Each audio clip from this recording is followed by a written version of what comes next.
Merci beaucoup, frère Demos. C'est un grand privilège d'être ici ce soir, dans cette assemblée chrétienne, ici, dans cette région glaciale. J'ai appelé chez moi il y a un moment, et il fait environ 10 degrés de plus là-haut dans le nord qu'ici. J'ai dû apporter cela avec moi. Je vais me dépêcher de retourner là-bas en vitesse. Toutes les plantes sont en train de geler. Qu'en penses-tu, Creechy? C'est effectivement. Et je suis si heureux de rencontrer cet excellent pasteur ce soir et de vous voir tous. Je suis arrivé il y a quelques instants. Je viens de Tucson, où je devais me rendre aujourd'hui. J'ai conduit la nuit dernière et je suis arrivé vers 2h30 ce matin à Tucson. Et pendant toute la journée là-bas, je n'ai pas dormi. Je suis parti de là il y a quelques instants. Eh bien, je pense que ça fait environ 1h30 que je suis arrivé ici, ou quelque chose comme ça. Et donc, je n'ai pas beaucoup dormi. Mais je vais essayer de ne pas m'endormir ici. Mais nous sommes heureux d'être ici. Ce petit garçon qui joue avec ses microphones ici. Je me suis assis là-bas au fond, sur un des sièges des petits-enfants. Ce petit garçon est venu et m'a regardé bizarrement. J'ai dit, nous les enfants, nous pouvons nous asseoir ensemble, n'est-ce pas?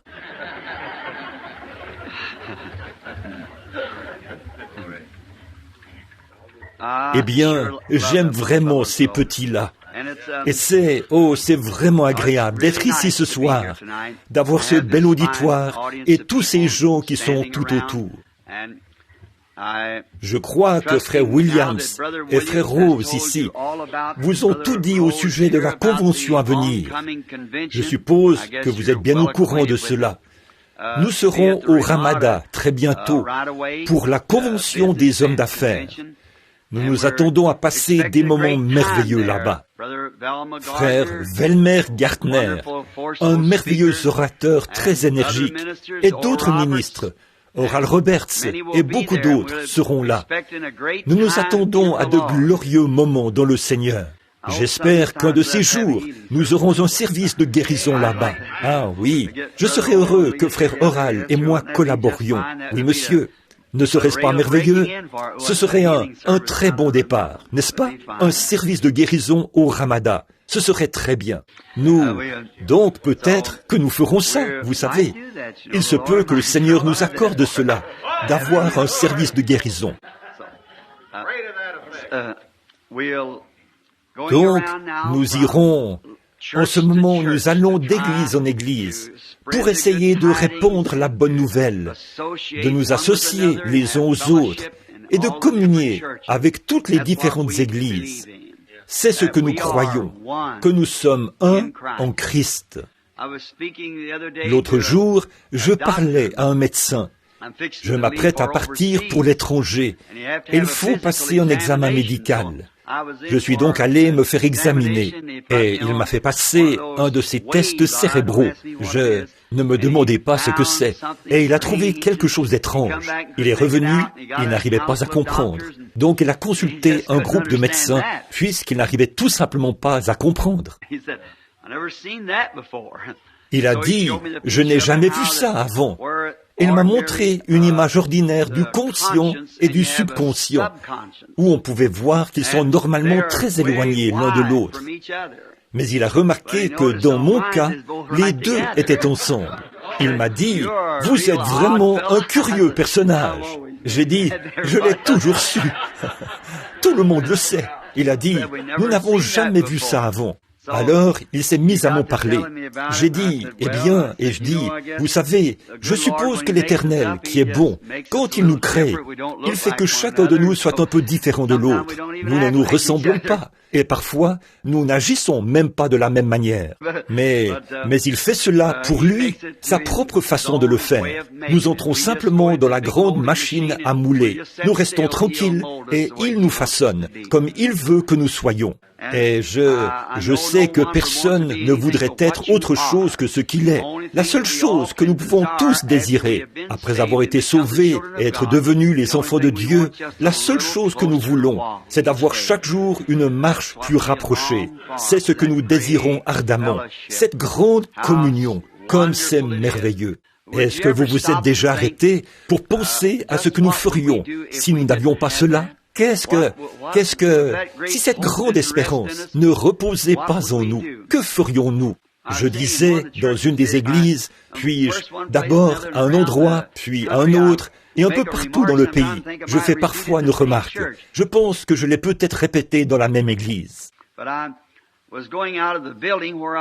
Mais je sortais du bâtiment où j'avais vraiment tapé sur ces gens qui font cette nouvelle danse aujourd'hui, qu'on appelle le twist, ou quelque chose comme ça. Et j'ai dit, je ne sais vraiment pas pourquoi les gens veulent se briser les jambes et agir comme ça.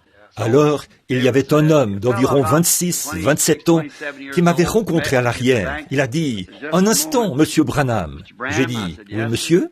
Il a dit, « Voyez-vous, vous ne comprenez simplement pas. » J'ai dit, « J'espère ne jamais comprendre. » Puis il a dit, « Vous voyez, a-t-il dit, je peux comprendre votre point de vue. » Il a dit, « Vous êtes un homme de 50 ans, mais si vous aviez mon âge, ce serait différent. » J'ai dit, « Attendez un instant. » J'ai dit, « Je prêchais l'évangile quand j'avais 10 ans de moins que vous.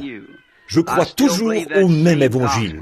J'ai trouvé quelque chose qui remplace tout cela, et servir le Seigneur me donne plus de joie que toutes les choses que le diable peut fabriquer. Où que ce soit, cela donne une satisfaction. Vous savez, David a dit une fois, comme une biche soupire après des courants d'eau, ainsi mon âme soupire après toi, ô Dieu.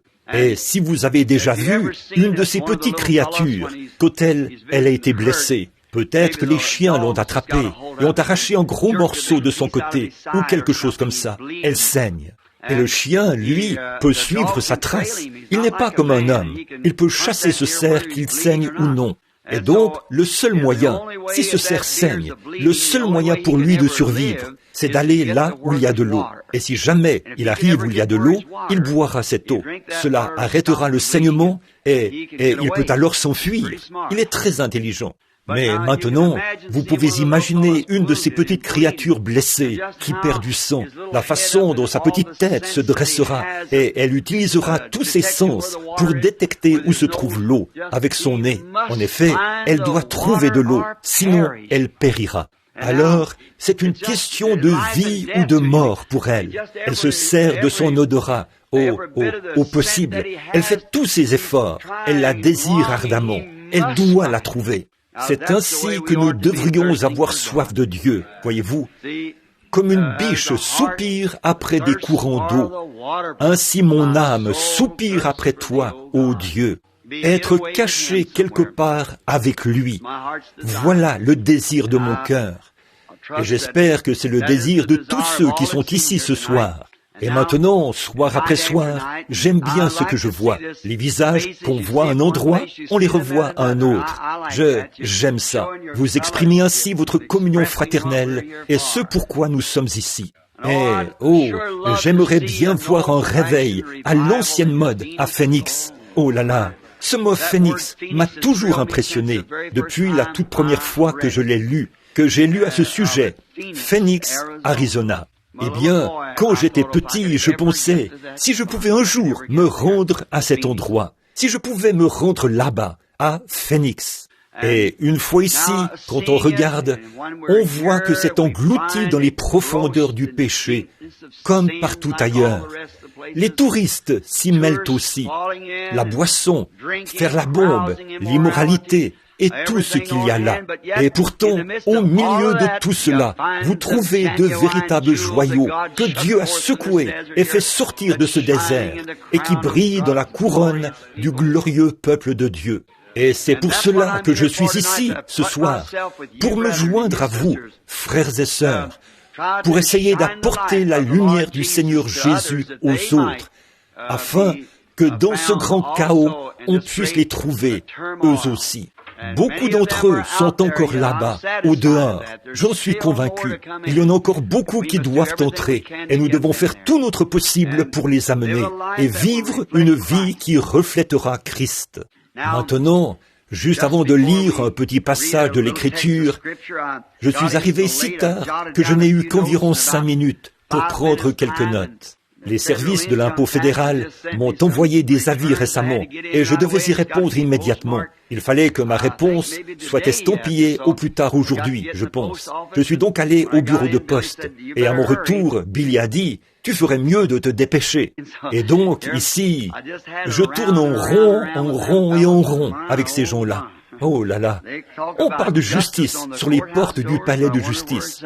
Je me demande où elle se trouve. Oui, je n'ai jamais vu ça. Et ils voulaient que je paye des impôts sur chaque chèque que j'ai reçu au cours des 50 dernières années pour payer les dettes des compagnes avec des frais de retard. Voyez, 355 000 $. J'ai dit, vous feriez mieux de me tirer dessus. Comment pourrais-je y arriver? J'ai dit, je n'ai guère plus de 55 cents. J'ai dit, comment pourrais-je y arriver? Et ça fait 5 ans qu'ils me talonnent. Donc, des gens font des contributions. Par exemple, nous faisons une campagne, et les gens savent simplement que je m'appelle William Branham. Ils font un chèque pour les dépenses. Les ministres s'en occupent. Je n'ai jamais pris une offrande de ma vie. Et donc, je reçois un salaire de mon église, 100 $ par semaine. Et cette offrande, mais chacun d'eux, vous voyez, qu'ils mettent dans le lendemain matin, la personne qui était à la tête du comité des finances venait et disait, « Frère Branham, vous devez signer ces chèques. » Eh bien, je les signais simplement. Ils les encaissaient. Ils ont donc passé tout ça au peigne fin et ont vu que je n'ai jamais dépensé un seul sou de cet argent pour moi. Mais quand je signais ce chèque, ils ont dit qu'alors c'était à moi, que les gens me les donnaient, puis je les donnais à l'église. Oh là là! Au début, cela me faisait vraiment de la peine. Au début. Puis j'ai découvert que tous les hommes de la Bible, je crois, qui ont jamais occupé une fonction spirituelle pour Dieu, ont eu affaire aux gouvernements fédéraux. Vérifiez et vous verrez. C'est vrai. Moïse, Daniel, Jean-Baptiste, Jésus-Christ est mort par la main du gouvernement fédéral, condamné à la peine capitale. Pierre, Jacques, Jean le révélateur, tous ont subi la persécution. Pourquoi? C'est le siège de Satan. Le savez-vous? Savez-vous que Satan a élevé Jésus et lui a montré tous les royaumes, le monde, en un instant? Et il a dit, ils sont à moi. Je fais d'eux ce que je veux, vois-tu? Et je te les donnerai si tu te prosternes et m'adores. Alors vous voyez à qui ils appartiennent? Nous refusons d'admettre que c'est le cas pour notre pays, mais c'est bien le cas. Alors Jésus a dit, retire-toi, Satan. Il savait qu'il en hériterait de le millénium. Il savait qu'il serait à lui. Si ces pays étaient gouvernés par Dieu, on serait déjà de le millénium. Mais ce temps-là viendra. Ils ont l'ONU, la Société des Nations et tout pour essayer d'apporter la paix. Mais tant que Satan sera à la tête de tout ça et de la politique, que se passera-t-il? Ils se battront aussi sûr que 2 et 2 font 4. Mais il viendra un temps où toutes les armes seront rongées et la sonnerie de l'extinction des feux retentira et le matin éternel poindra, resplendissant de beauté. Notre roi s'assiera sur son trône. Oh, il y aura des chants, il y aura des cris, il y aura un seul drapeau, un seul peuple, une seule nation. On parlera une seule langue, la langue céleste. Amen. Je languis après ce moment-là et je cours vers ce but en faisant confiance à Dieu qu'un jour, quand ce sera terminé, je pourrai l'entendre me dire « Monte plus haut ». Je suis ici à Phoenix ce soir au nom du Seigneur. Je n'essayerai pas d'expliquer ce qui s'est passé. Bon nombre d'entre vous qui prennent les bondes, assurez-vous de vous procurer celle intitulée « Monsieur, quelle heure est-il » C'était juste avant que je ne parte de chez moi. C'est par une vision que j'ai été envoyé ici. Je ne sais pas ce que... Je ne suis pas un vendeur de bondes et je n'insiste pas sur ces choses. Nous nous les procurons et nous avons un service qui envoie les bondes dans le monde entier. Jusque dans les jungles et partout, ils ont une petite chose qu'ils mettent dans les oreilles, qu'ils ont, et peuvent l'enregistrer dans une bonde, et se tenir là et traduire cela directement dans la langue. Et ça va partout dans le monde. Mais il y en a une que j'avais, c'est « Monsieur, quelle heure est-il » Ou est-ce l'heure, monsieur? Samedi soir, il y a 3 semaines à l'église. Même si j'ai eu des visions toute ma vie, je n'ai jamais eu quelque chose comme ça avant, de toute ma vie. Et je ne sais pas ce que c'est. Je suis simplement ici, mais c'est lui qui m'a envoyé ici. Je ne sais pas ce que cela signifie. Je suis simplement ici. Et je dois être honnête et sincère, parce que le seul moyen d'arriver à quoi que ce soit avec Dieu, c'est d'être sincère. Parce que les hommes le sauront. Dieu sait dès le départ que vous ne l'êtes pas, si vous l'êtes ou pas. Et les hommes le sauront. Parce qu'une fois, il y avait un homme qui essayait de prophétiser, et Dieu a parlé, ou le vrai prophète lui a parlé et a dit, « Souvenons-nous, il y a eu des prophètes avant nous. On ne reconnaît un prophète que lorsque sa prophétie s'accomplit. Alors, on ferait mieux d'être sûr que c'est Dieu qui l'a dit, avant de dire quoi que ce soit à ce sujet. On doit être honnête et sincère. » Maintenant, courbons la tête un instant pour la prière. Rejetons tout souci maintenant pendant les quelques prochaines minutes. Je me demande, dans ce charmant petit groupe de gens ici ce soir, je sais qu'il se trouve ici des joyaux que Jésus viendra chercher un jour, qui se réveilleront et sortiront de la poussière. Et il y en a peut-être ici qui ne sont pas vraiment sûrs s'ils seront là ou non. Vous avez peut-être besoin d'autre chose. S'il y a un besoin dans votre vie ce soir, faites-le connaître à Dieu, alors que vous levez simplement la main en disant, « Dieu, tu sais ce que je veux dire maintenant. Bénis-moi, je suis malade, j'ai besoin de guérison, je suis rebelle, il me faut revenir à la communion, je veux revenir, je me suis égaré, je reviens, je veux que tu m'aides ce soir à revenir. Que Dieu vous bénisse. » Père Céleste, nous nous approchons maintenant de ton trône par le sang, car quand Aaron est allé devant le propitiatoire, il a d'abord pris le sang de sa main, puis il s'est avancé. Et nous, par la foi, ce soir, nous recevons le sang du Seigneur Jésus, et nous marchons vers le trône de Dieu avec assurance, sachant que nous avons le droit de nous approcher, non pas par notre propre justice, mais la sienne. Le sang représente notre purification. Et je te prie, Père Céleste, de nous accorder notre demande. Premièrement, nous te demandons d'être miséricordieux envers nous, en nous pardonnant toutes nos transgressions, alors que nous confessons nos torts et nos petites erreurs, et nos péchés secrets, et nos péchés inconnus. Et nous confessons aussi, en tant que ministres, nous qui sommes des sacrificateurs, les péchés du peuple. Seigneur, l'union fait la force. Nous aimons le peuple. Nous nous sentons comme Moïse lorsqu'il s'est jeté dans la brèche pour empêcher la colère de Dieu de s'abattre sur le peuple. Quelle démonstration, là, de la justice de Christ, lorsque Christ s'est jeté dans la brèche pour sauver le peuple. Et Père, nous, ses serviteurs, avec son esprit en nous, chaque chrétien ici ce soir, se tient devant le pécheur. Ô Dieu, sois miséricordieux envers eux. Nous soupirons pour les malades et pour ceux qui sont dans le besoin, pour ces précieuses mains qui ont été levées. Certains sont âgés, d'autres sont jeunes, et d'autres encore sont d'âge mûr. Tu sais tout à ce sujet, Seigneur. Nous te prions de répondre selon la richesse de ta gloire. Qu'ils soient nombreux à repartir d'ici ce soir, Seigneur. Ceux qui sont venus malades, qu'ils repartent rétablis, guéris. Que quelque chose se produise, quelque chose qu'ils ne pourront même pas expliquer, mais qu'ils sachent qu'ils sont rétablis. Que ceux qui sont rebelles repartent justifiés, Seigneur, sachant qu'ils sont retournés et ont retrouvé Christ là où ils l'avaient laissé. Qu'ils fassent des restitutions. Fais, Seigneur, que ceux qui ne sont jamais venus trouvent cette précieuse liberté, qu'ils soient libres, libérés de la cage, qu'ils ne soient plus liés par les choses du monde et les soucis de cette vie, mais qu'ils soient rendus libres en Christ. Accorde-le, Père. Bénis tout ce dont nous avons besoin maintenant, et bénis ta parole et ton serviteur, et nous te rendrons gloire. C'est au nom de Jésus que nous le demandons. Amen.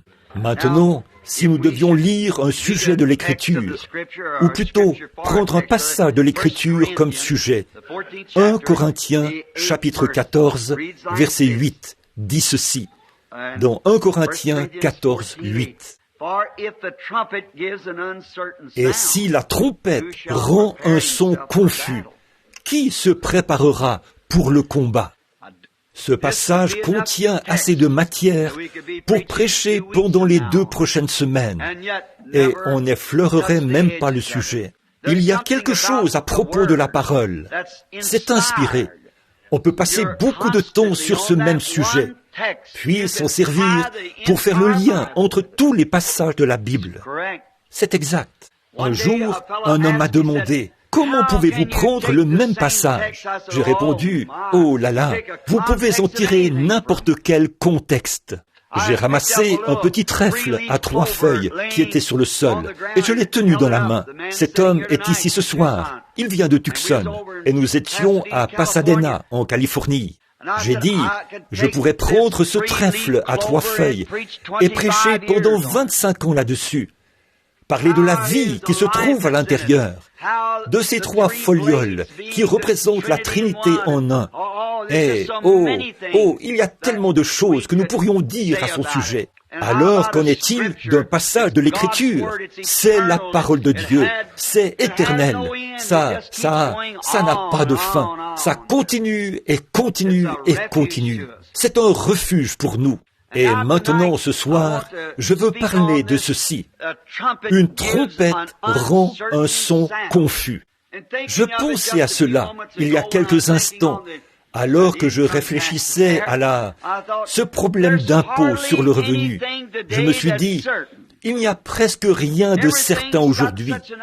Tout est tellement incertain.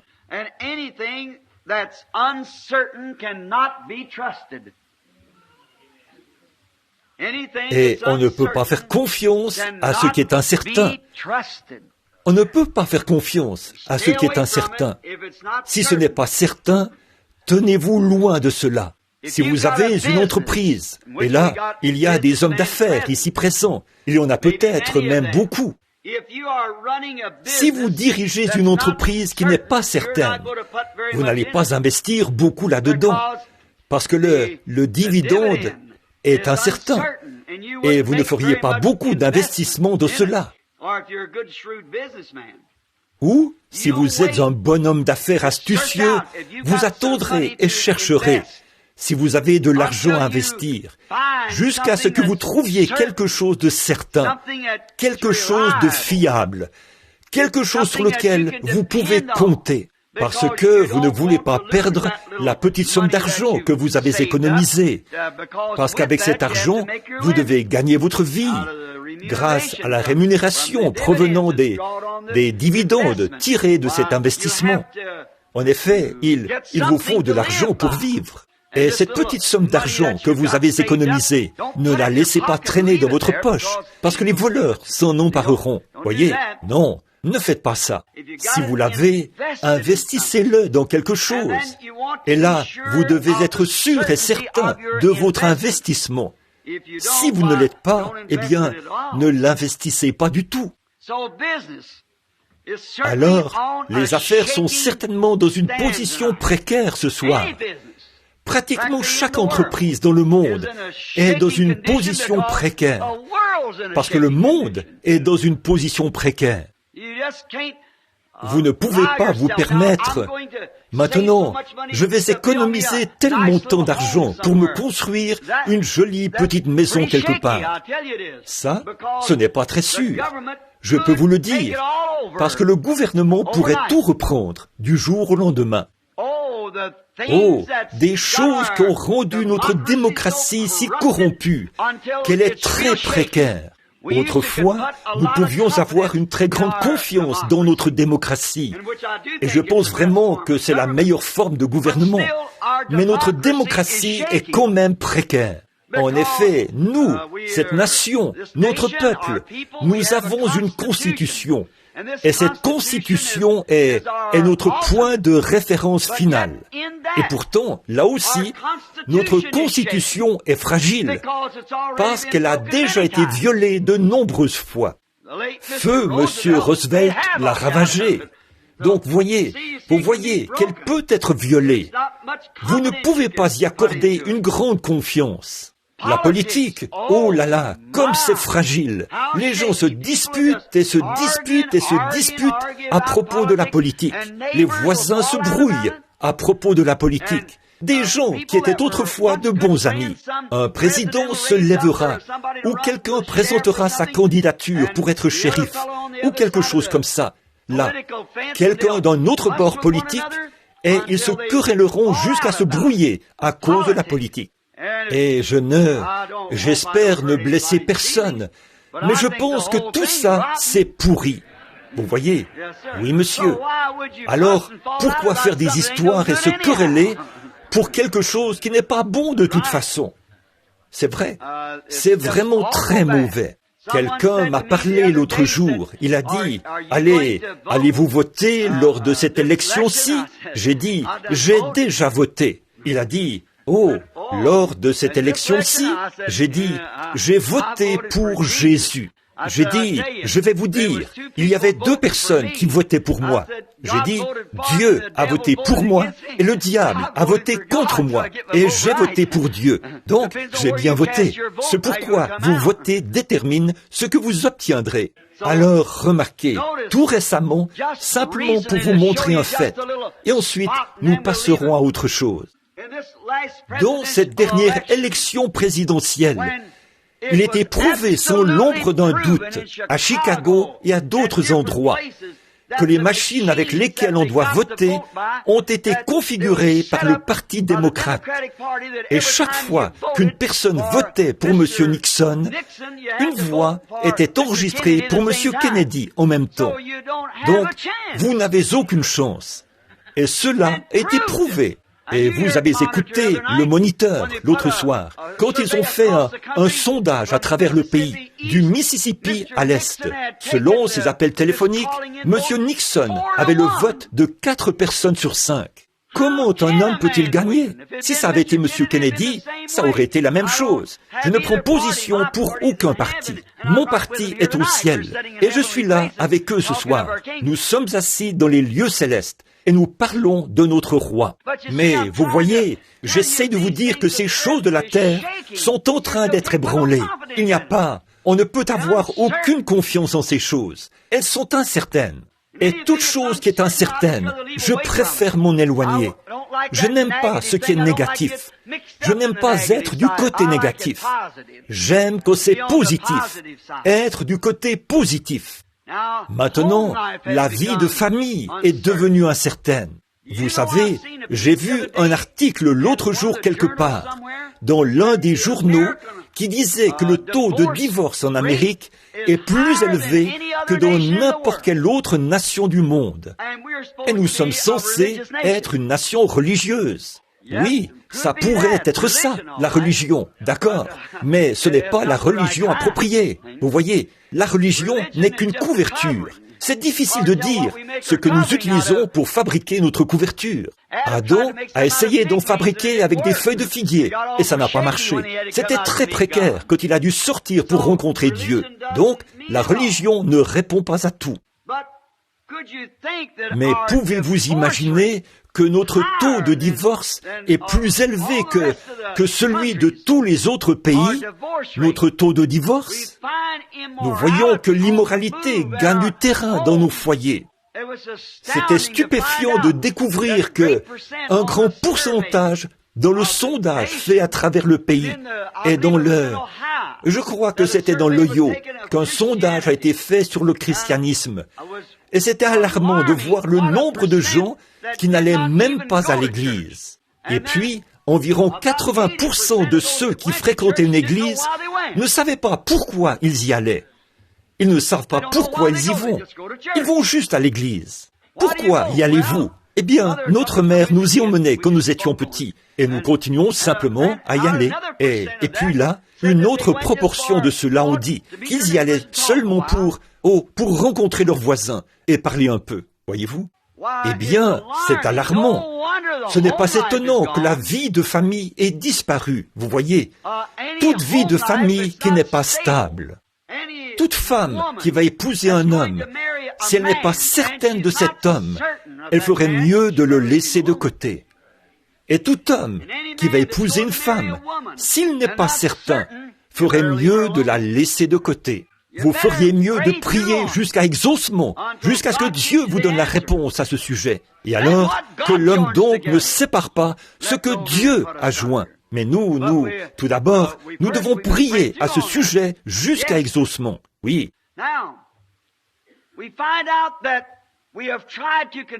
Maintenant, nous voyons qu'on a essayé de convertir le monde par un programme pédagogique. Et on a vraiment fait tout un gâchis, c'est sûr. Vous ne pouvez pas convertir le monde à Christ par l'instruction. L'instruction entraîne l'homme loin de Dieu, plus qu'elle ne le rapproche de Dieu, parce qu'il essaye de penser qu'il est plus intelligent et qu'il en sait plus que quelqu'un d'autre. Aussi bonne que soit l'instruction, Christ n'a jamais chargé son Église d'instruire le monde. Il ne les a jamais instruits sur l'établissement de séminaires. Il n'a jamais instruit. Oh, ces choses sont bonnes. Il ne leur a jamais demandé d'aller construire des hôpitaux. C'est très bien. Mais le devoir de l'Église, c'est de prêcher l'Évangile.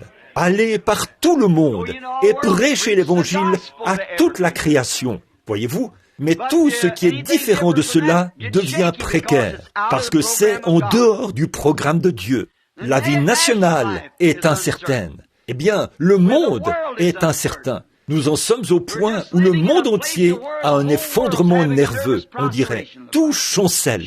Chaque nation, tout le monde, l'une a peur de l'autre. Ils parlent de paix. Là, une fois, ils ont dit, « Oh, quand nous aurons terminé la Première Guerre mondiale, il faut que tous nos garçons y aillent. Alors, cela mettra fin aux guerres. » Eh bien, ils n'avaient même pas eu le temps de voir la fumée de l'artillerie se dissiper, qu'une autre avait éclaté. Puis, ils ont créé la Société des Nations pour qu'elle serve de gendarme du monde. Mais elle a échoué. Maintenant, il y a l'ONU. Mais c'est exactement la même chose. Ça a déjà échoué. Ça ne vaut rien. Tout est chancelant. La vie nationale, la vie politique, les machines à voter. Oh là là, ils sont juste... Tout est ébranlé, tout. Maintenant, je veux faire un rapprochement avec ce qui se passe chez nous. Voyez-vous, la vie de l'Église est ébranlée et incertaine. Eh bien, c'est de cela que Paul parlait. Voyez, c'est ce qu'il voulait dire. Si une trompette rend un son confus, la vie de l'Église est ébranlée. Les gens savent à peine quoi faire. Ils se promènent, errant d'une église à l'autre, essayant de trouver laquelle a la chose véritable, allant d'un endroit à l'autre, essayant de trouver ce qui est juste. Où est la vraie doctrine? Et quelqu'un viendra. Il pourra expliquer cela, démontrer presque parfaitement que son credo est vrai. Et alors, bien vite, ils trouvent tellement de corruption dans cette chose qu'ils essayent une autre église pour voir quel est leur credo, leur doctrine. Oh, toutes ces choses, nous constatons que nous nous sommes donc divisés par ces choses en centaines d'églises différentes. Maintenant, il n'y a rien contre cela. C'est ainsi pour qu'ils puissent faire les autres choses, faire ce qu'ils font. Et il doit bien y avoir quelque chose de bon qui provient de cela, quelque part. Mais vous voyez, vous ne pouvez pas mettre votre confiance dans le fait de dire « Je fais partie de l'association méthodiste des églises, et tout est en ordre parce que j'en fais partie. Je fais partie de l'association baptiste, et tout est en ordre. » Vous ne pouvez pas faire ça. Vous ne pouvez même pas le faire quand vous dites que vous faites partie de l'association des églises pentecôtistes. Vous ne pouvez pas faire ça. Vous ne devez pas faire ça, parce que ce n'est pas le cas.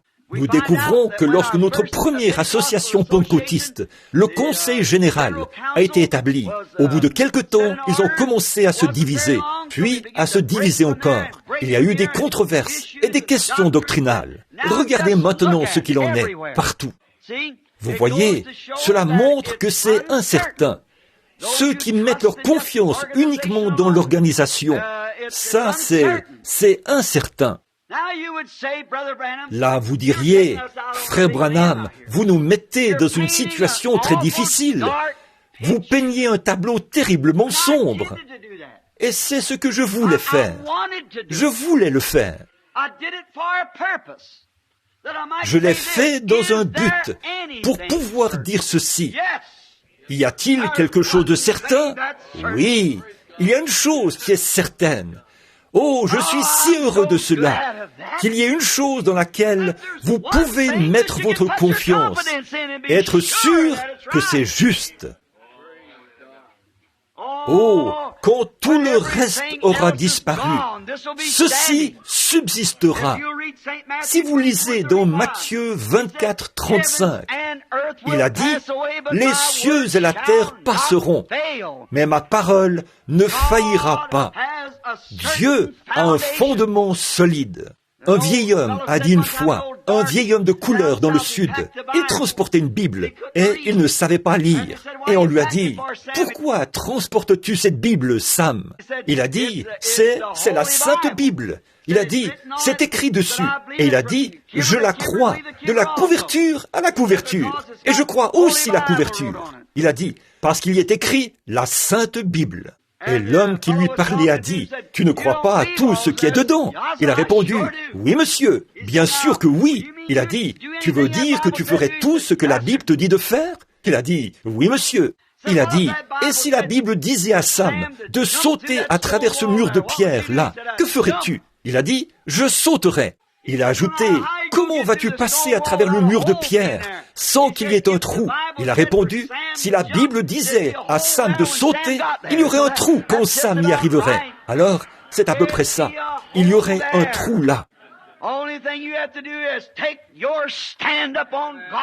La seule chose que vous devez faire, c'est de prendre position pour la parole de Dieu.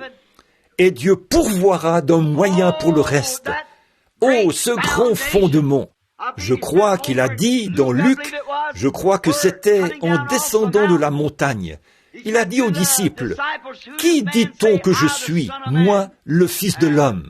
Et l'un a dit, « Jérémie, et les prophètes, et ainsi de suite. » Et il a dit, « Mais vous, qui dites-vous que je suis ?» C'est alors que Pierre a fait cette déclaration remarquable. « Tu es le Christ, le Fils du Dieu vivant. » Il a dit, « Tu es heureux, Simon, fils de Jonas, car ce ne sont pas la chair et le sang qui t'ont révélé cela, mais c'est mon Père qui est dans les cieux qui te l'a révélé. Et sur cette pierre, je bâtirai mon église, et les portes du séjour des morts ne prévaudront point contre elle. » Qu'est-ce donc sur la vérité révélée de la parole de Dieu? Car au commencement était la parole, et la parole était avec Dieu, et la parole était Dieu, et la parole a été faite chair, et elle a habité parmi nous, et il était révélé à Pierre que c'était la parole de Dieu confirmée. Amen.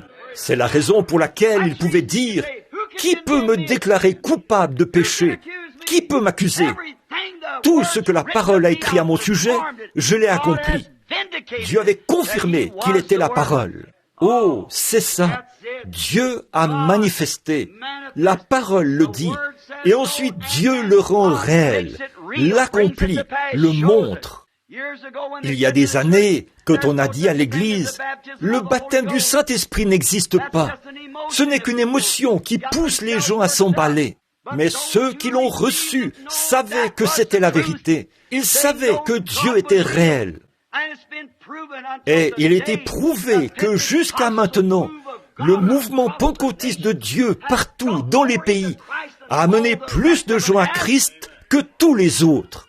Il n'y a pas longtemps, il était écrit dans le journal catholique « Notre visiteur du dimanche ». Je crois que c'était l'année dernière ou l'année d'avant, l'une ou l'autre, que l'Église catholique n'a enregistré qu'un demi-million de convertis, alors que les pentecôtistes, eux, en ont enregistré 1 500 000.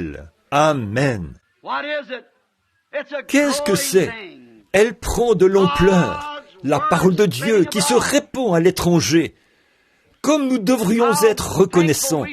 Elle se répand tellement que même maintenant, les épiscopaliens, les presbytériens, les luthériens et tous les autres viennent pour en recevoir. Vous remarquerez que dans les réunions des hommes d'affaires, vous les entendez parler de différents groupes, les épiscopaliens, les luthériens, les presbytériens. Eh bien, vous n'entendez plus que très rarement parler d'un pentecôtiste qui fait quelque chose. C'est vrai, c'est tous les autres. Pourquoi? Ils ont vu la faiblesse de leur credo et ils sont revenus à la parole. Là, vous trouvez un fondement, quelque chose qui est inébranlable. On y trouve le Saint-Esprit qui vit sa vie dans des êtres humains. Il se manifeste au monde et cela amène les hommes à avoir soif de lui. La parole de Dieu, inébranlable, incontestable, manifestée et qui montre ce qu'il est, la parole elle-même, vivant à travers la vie humaine. Que c'est merveilleux! Il n'y a rien d'incertain là-dedans. Vous pouvez voir où Dieu a fait une promesse. La voici en train d'être manifestée. Il y a des centaines d'années, les prophètes en ont parlé. Et ici, nous voyons cela s'accomplir. Avec toutes les critiques, avec toutes les différences, avec tous les credos, ils ont essayé d'étouffer cette parole de Dieu. Ils ont essayé de la remplacer par l'instruction. Ils ont essayé de la remplacer, de faire une dénomination. Ils se sont embrouillés. Et malgré tout cela, la parole de Dieu est aussi brillante et éclatante qu'elle l'a toujours été. Qu'est-ce que c'est? C'est cette chose qui est certaine. Dieu a dit, les cieux et la terre passeront, mais ma parole ne faillira pas. Alors, c'est quelque chose qui est certain. Si vous voulez vous ancrer, ancrez cette parole dans votre cœur. David a dit qu'il l'a serrée dans son cœur afin de ne pas pécher. Il a écrit ses lois sur le montant de lit et les a liées à ses mains et partout. Mettons sa parole toujours devant lui. C'est comme ça qu'il faut faire. Gardez votre esprit constamment. Dieu a dit à Josué, ne t'en détourne ni à droite ni à gauche. C'est alors que tu auras du succès dans tes entreprises. C'est alors que tu réussiras. Et quand toute l'Église s'unira ensemble, loin de ses credos, et se tiendra sur la parole de Dieu, alors l'Église réussira. Voilà ce qui écrasera le communisme. Qu'est-ce qui a fait le communisme? Cette chose à laquelle vous pensez, le communisme, on en fait la propagande, et ça prend de plus en plus d'ampleur, des personnes par millions, et les gens en ont peur. Ce communisme-là va disparaître et mourir. Il le faut. Le communisme, il pourrait faire ceci, il peut faire cela. Je crois que Dieu va l'utiliser. Mais c'est vrai, tout comme il l'a fait avec Nebuchadnezzar. Il va écraser toute livrée, enlevée par le communisme. Mais cela, non, voilà, c'est ça. Mais regardez, mais cette chose, le communisme aura une fin. Le communisme aura une fin. Mais la parole de Dieu n'a pas de fin, parce qu'elle n'a pas eu de commencement. Amen. Elle est éternelle avec Dieu. Et si vous êtes ancrés et que la parole est ancrée en vous, alors vous êtes éternel avec la parole. Amen. Tout doit arriver à sa fin. Toutes ces choses sont précaires. Peu importe la taille du pilier qu'ils construisent, il doit tomber. Tout ce qui n'est pas de la parole, tout ce qui est contre la parole ou contraire à la parole, devra s'écarter. Cela devra céder la place, parce que la parole vient en triomphe. Rien ne peut l'arrêter. Dieu l'a dit. Quand il la prononce, les cieux et la terre passeront, mais elle ne faillira jamais. Serrez cette parole dans votre cœur, comme il faut prendre cette parole et la laisser croître. Gardez-la toujours dans vos pensées, parce qu'elle ne faillira jamais. La parole de Dieu ne faillira jamais, parce qu'il a dit qu'elle ne faillira pas. Nous voulons nous en tenir à cela. Maintenant, Paul a dit dans les Écritures que c'est comme former un soldat. Former un soldat à reconnaître un son. Maintenant, un soldat doit apprendre les sons du clairon ou de la trompette. Il ne sait pas si le son de la trompette indique s'il doit charger ou battre en retraite. S'il ne connaît pas la différence, quel genre d'armée auriez-vous? Une armée confuse. L'ennemi triompherait certainement d'une troupe de soldats qui ne sont pas mieux formés que cela. Amen. C'est le problème de nos églises aujourd'hui. Nous les formons selon des credos, et ils sont différents les uns des autres. Nous devons être unis. Nous devons connaître la trompette. Alors, quelle est la trompette, disent-ils? La trompette de l'Évangile. C'est ça la trompette. La parole du Dieu vivant. C'est la trompette. Ne mélangez rien avec elle. Ne demandez pas à quelqu'un de jouer de l'harmonica et à l'autre de souffler dans un clairon. Personne ne saura quoi faire. Cela apporte la confusion. Et Paul parlait de former un homme à reconnaître un son. Et dès que ce son retentit, il sait exactement ce qu'il doit faire. Parce que le joueur de clairon a reçu des ordres du capitaine en chef. Et quand il sonne de cette trompette, l'armée sait exactement là où il faut avancer et là où se retirer. Et s'il faut tourner à droite ou à gauche, ou quoi faire, par le son de la trompette. Maintenant, l'armée, la guerre, ça a toujours été la guerre. Nous ne nous sommes jamais joints à l'église ou nous ne sommes pas venus dans l'église pour venir à un pique-nique. Nous devons être conscients que nous venons sur un champ de bataille. Je ne viens jamais pour que les gens me passent la main dans le dos et disent « Frère Branham, vous êtes une personne merveilleuse. » Non, monsieur, je viens là avec un bouclier. Je n'ai pas besoin de bouclier pour cela. Je viens avec un casque et l'armure. Je viens pour me battre pour chaque pouce de terrain. Dieu a dit à Josué, tout lieu que foulera la plante de votre pied, je vous le donne. Donc, les empreintes de pas signifiaient la possession.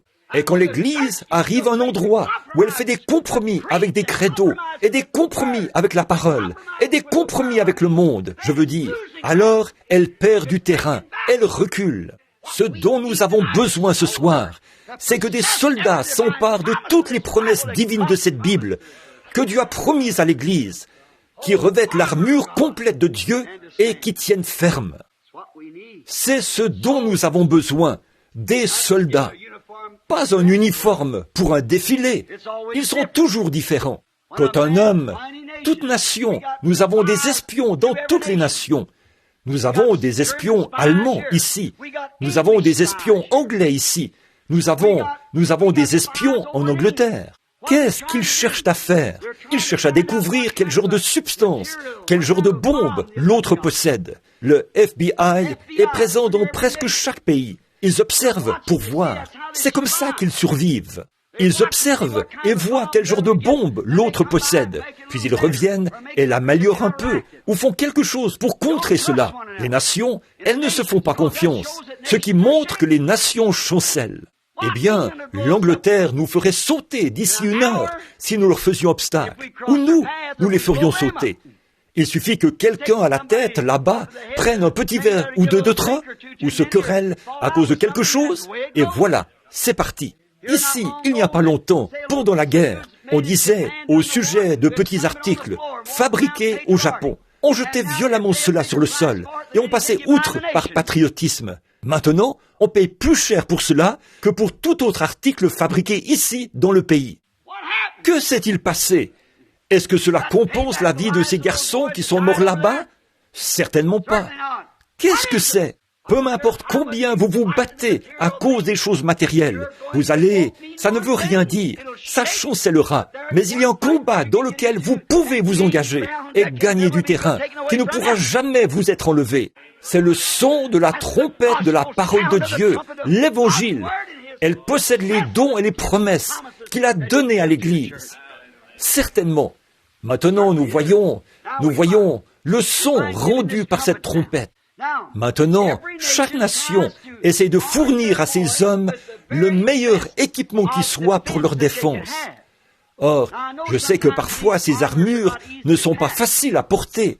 J'avais un frère, on l'appelait Rookie, qui est allé là-bas, et l'armée lui a donné un sac de 40 kilos qu'il devait porter sur le dos. C'était presque son propre poids. On lui a donné une pelle pour creuser les trous, un fusil et tout un tas de grenades à main. Et oh, je n'ai jamais vu un tel pactage. Le pauvre jeune homme pouvait à peine bouger. Puis, on l'a emmené sur la route pour une randonnée de 8 kilomètres. ça l'a presque achevé. Il a dit, « À quoi servent ces bêtises? À quoi me sert ce gros casque ?» Maintenant, regardez, l'armée sait qu'il en aura besoin un jour. À quoi me sert une pelle, ici sur la route, alors que je marche? Vous feriez mieux de vous habituer à l'utiliser. Vous pourriez en avoir besoin. Le gouvernement ne va pas distribuer quelque chose à moins de savoir. Il sait que vous allez devoir l'utiliser. Vous devez vous entraîner pour cela. Ils trouvent les meilleures choses qu'ils peuvent trouver pour vous protéger, parce qu'ils s'intéressent au pays. Ils ont intérêt à ce que vous ayez le meilleur équipement possible pour vous protéger contre les balles. Ça a toujours été le cas. Cela a commencé dans le jardin d'Éden. Et Dieu forme son Église. Et vous savez, nous devons toujours améliorer ce que nous avons. En effet, les vieux avions que nous utilisions pendant la Première Guerre mondiale, pendant la Seconde Guerre mondiale, ces petits engins dans les airs étaient rendus complètement désuets quand ils ont fabriqué ces beaux gros avions, ces super avions qu'ils avaient. Eh bien, ces petits engins ne valaient plus rien. Et maintenant, ceux qu'ils ont utilisés pendant cette dernière guerre sont obsolètes. Ils n'en ont plus besoin.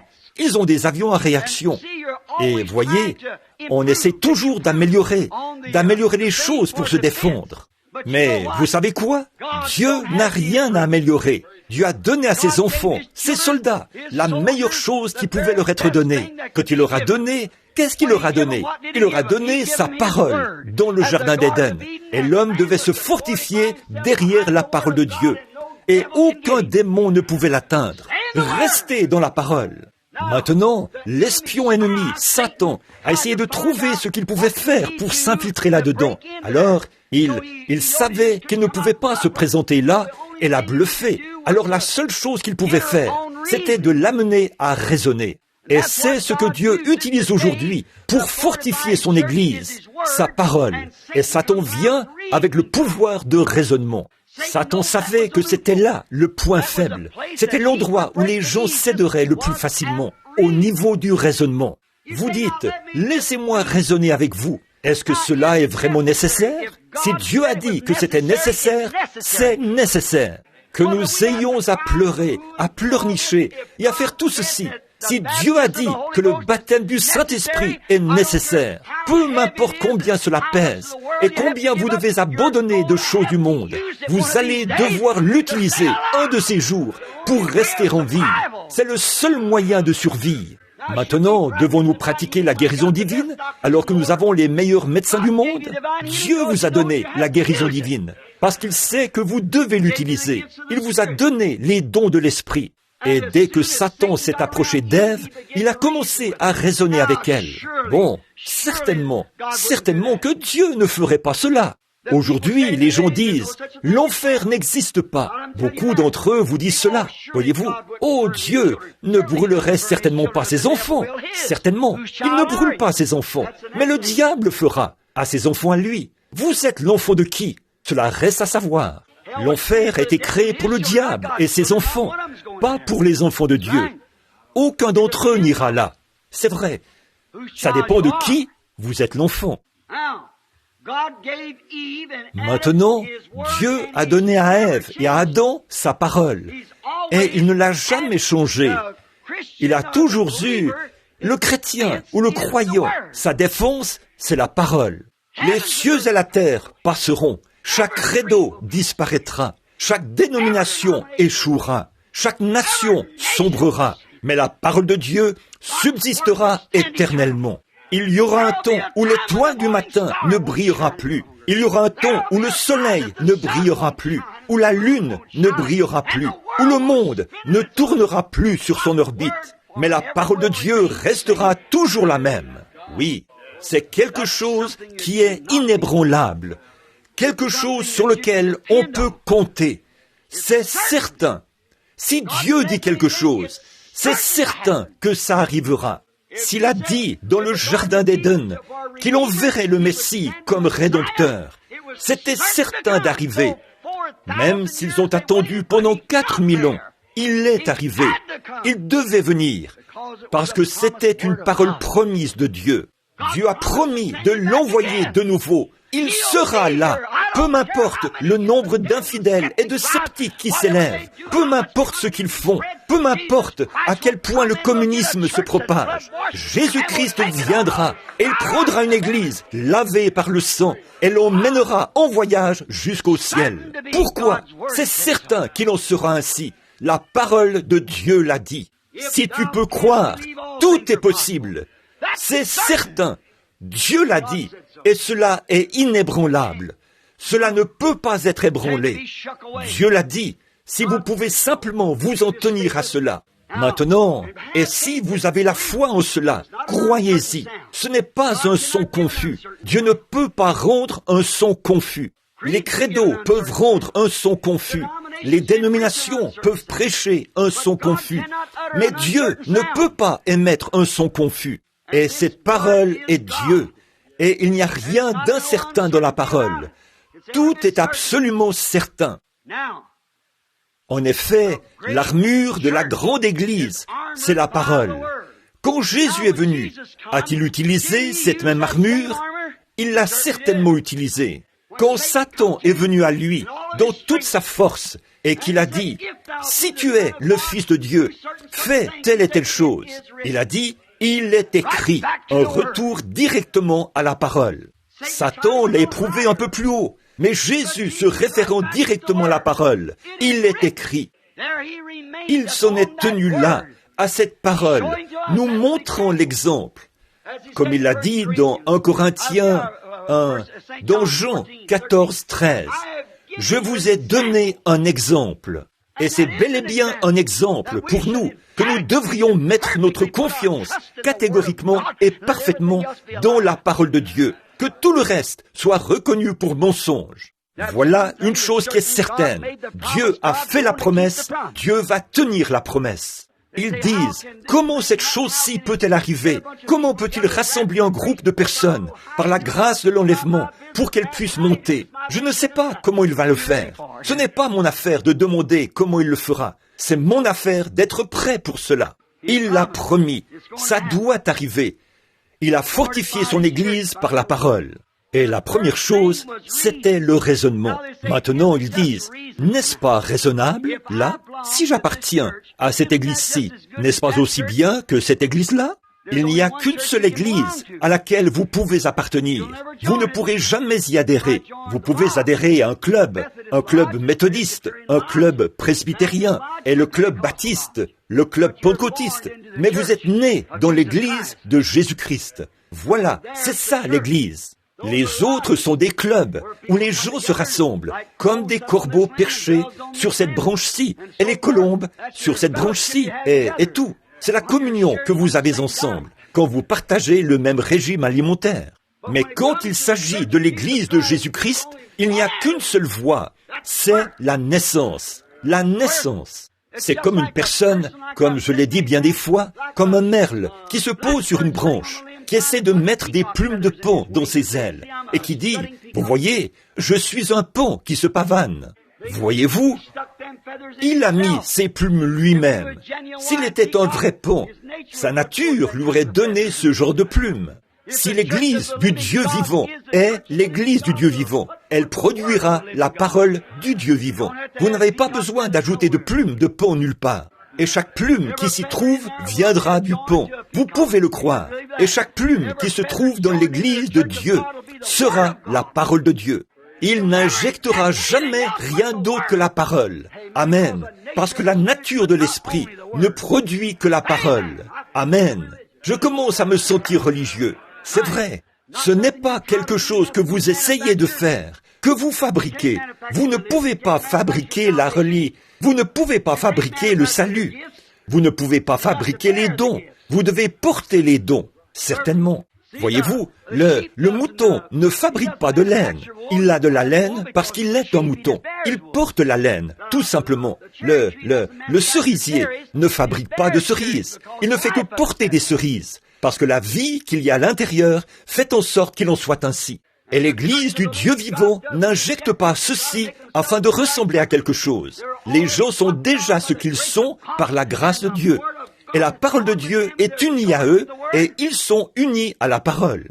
Et les œuvres qui ont été produites dans celui qui est parfait, Jésus-Christ, Dieu manifesté dans la chair, se produiront dans chaque croyant né de nouveau. Il l'a dit. Amen. Rien d'autre. Maintenant, c'est quelque chose de certain. Maintenant, ce serait un peu confus pour un homme s'il n'a jamais connu le vrai son de la trompette. En effet, l'homme qui n'a jamais été formé à reconnaître le son de la trompette et qui ne l'a jamais entendu, eh bien, il pourrait être un peu confus quand il entend un son différent de ce qu'il a entendu avant. Il a toujours entendu adhérer à l'Église. Apportez votre lettre ici et ici. C'est peut-être en ordre. C'est tout ce qu'il connaît.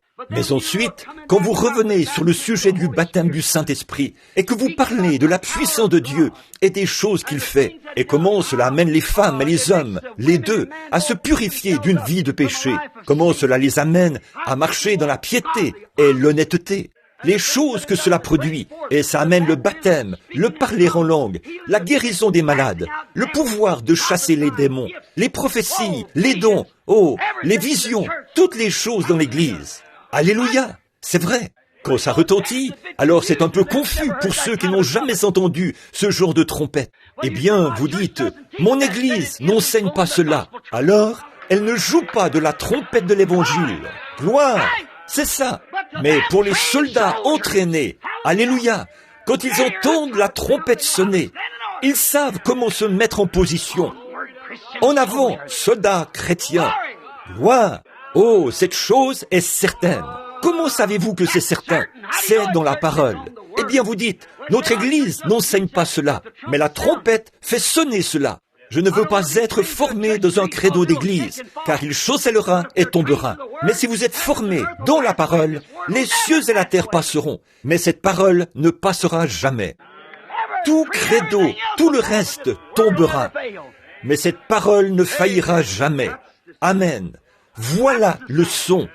C'est le son que je veux entendre. Oui, monsieur. Oh, vous dites, comment puis-je savoir? Jésus a dit, mes brebis entendent mon son. Elles connaissent ma trompette.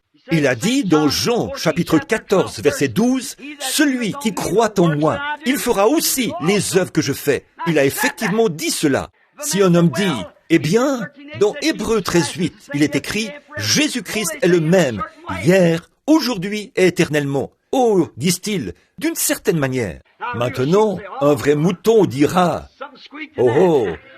quelque chose a grincé là-dedans. Ça ne sonnait pas juste. Oh, ça devait être un corps.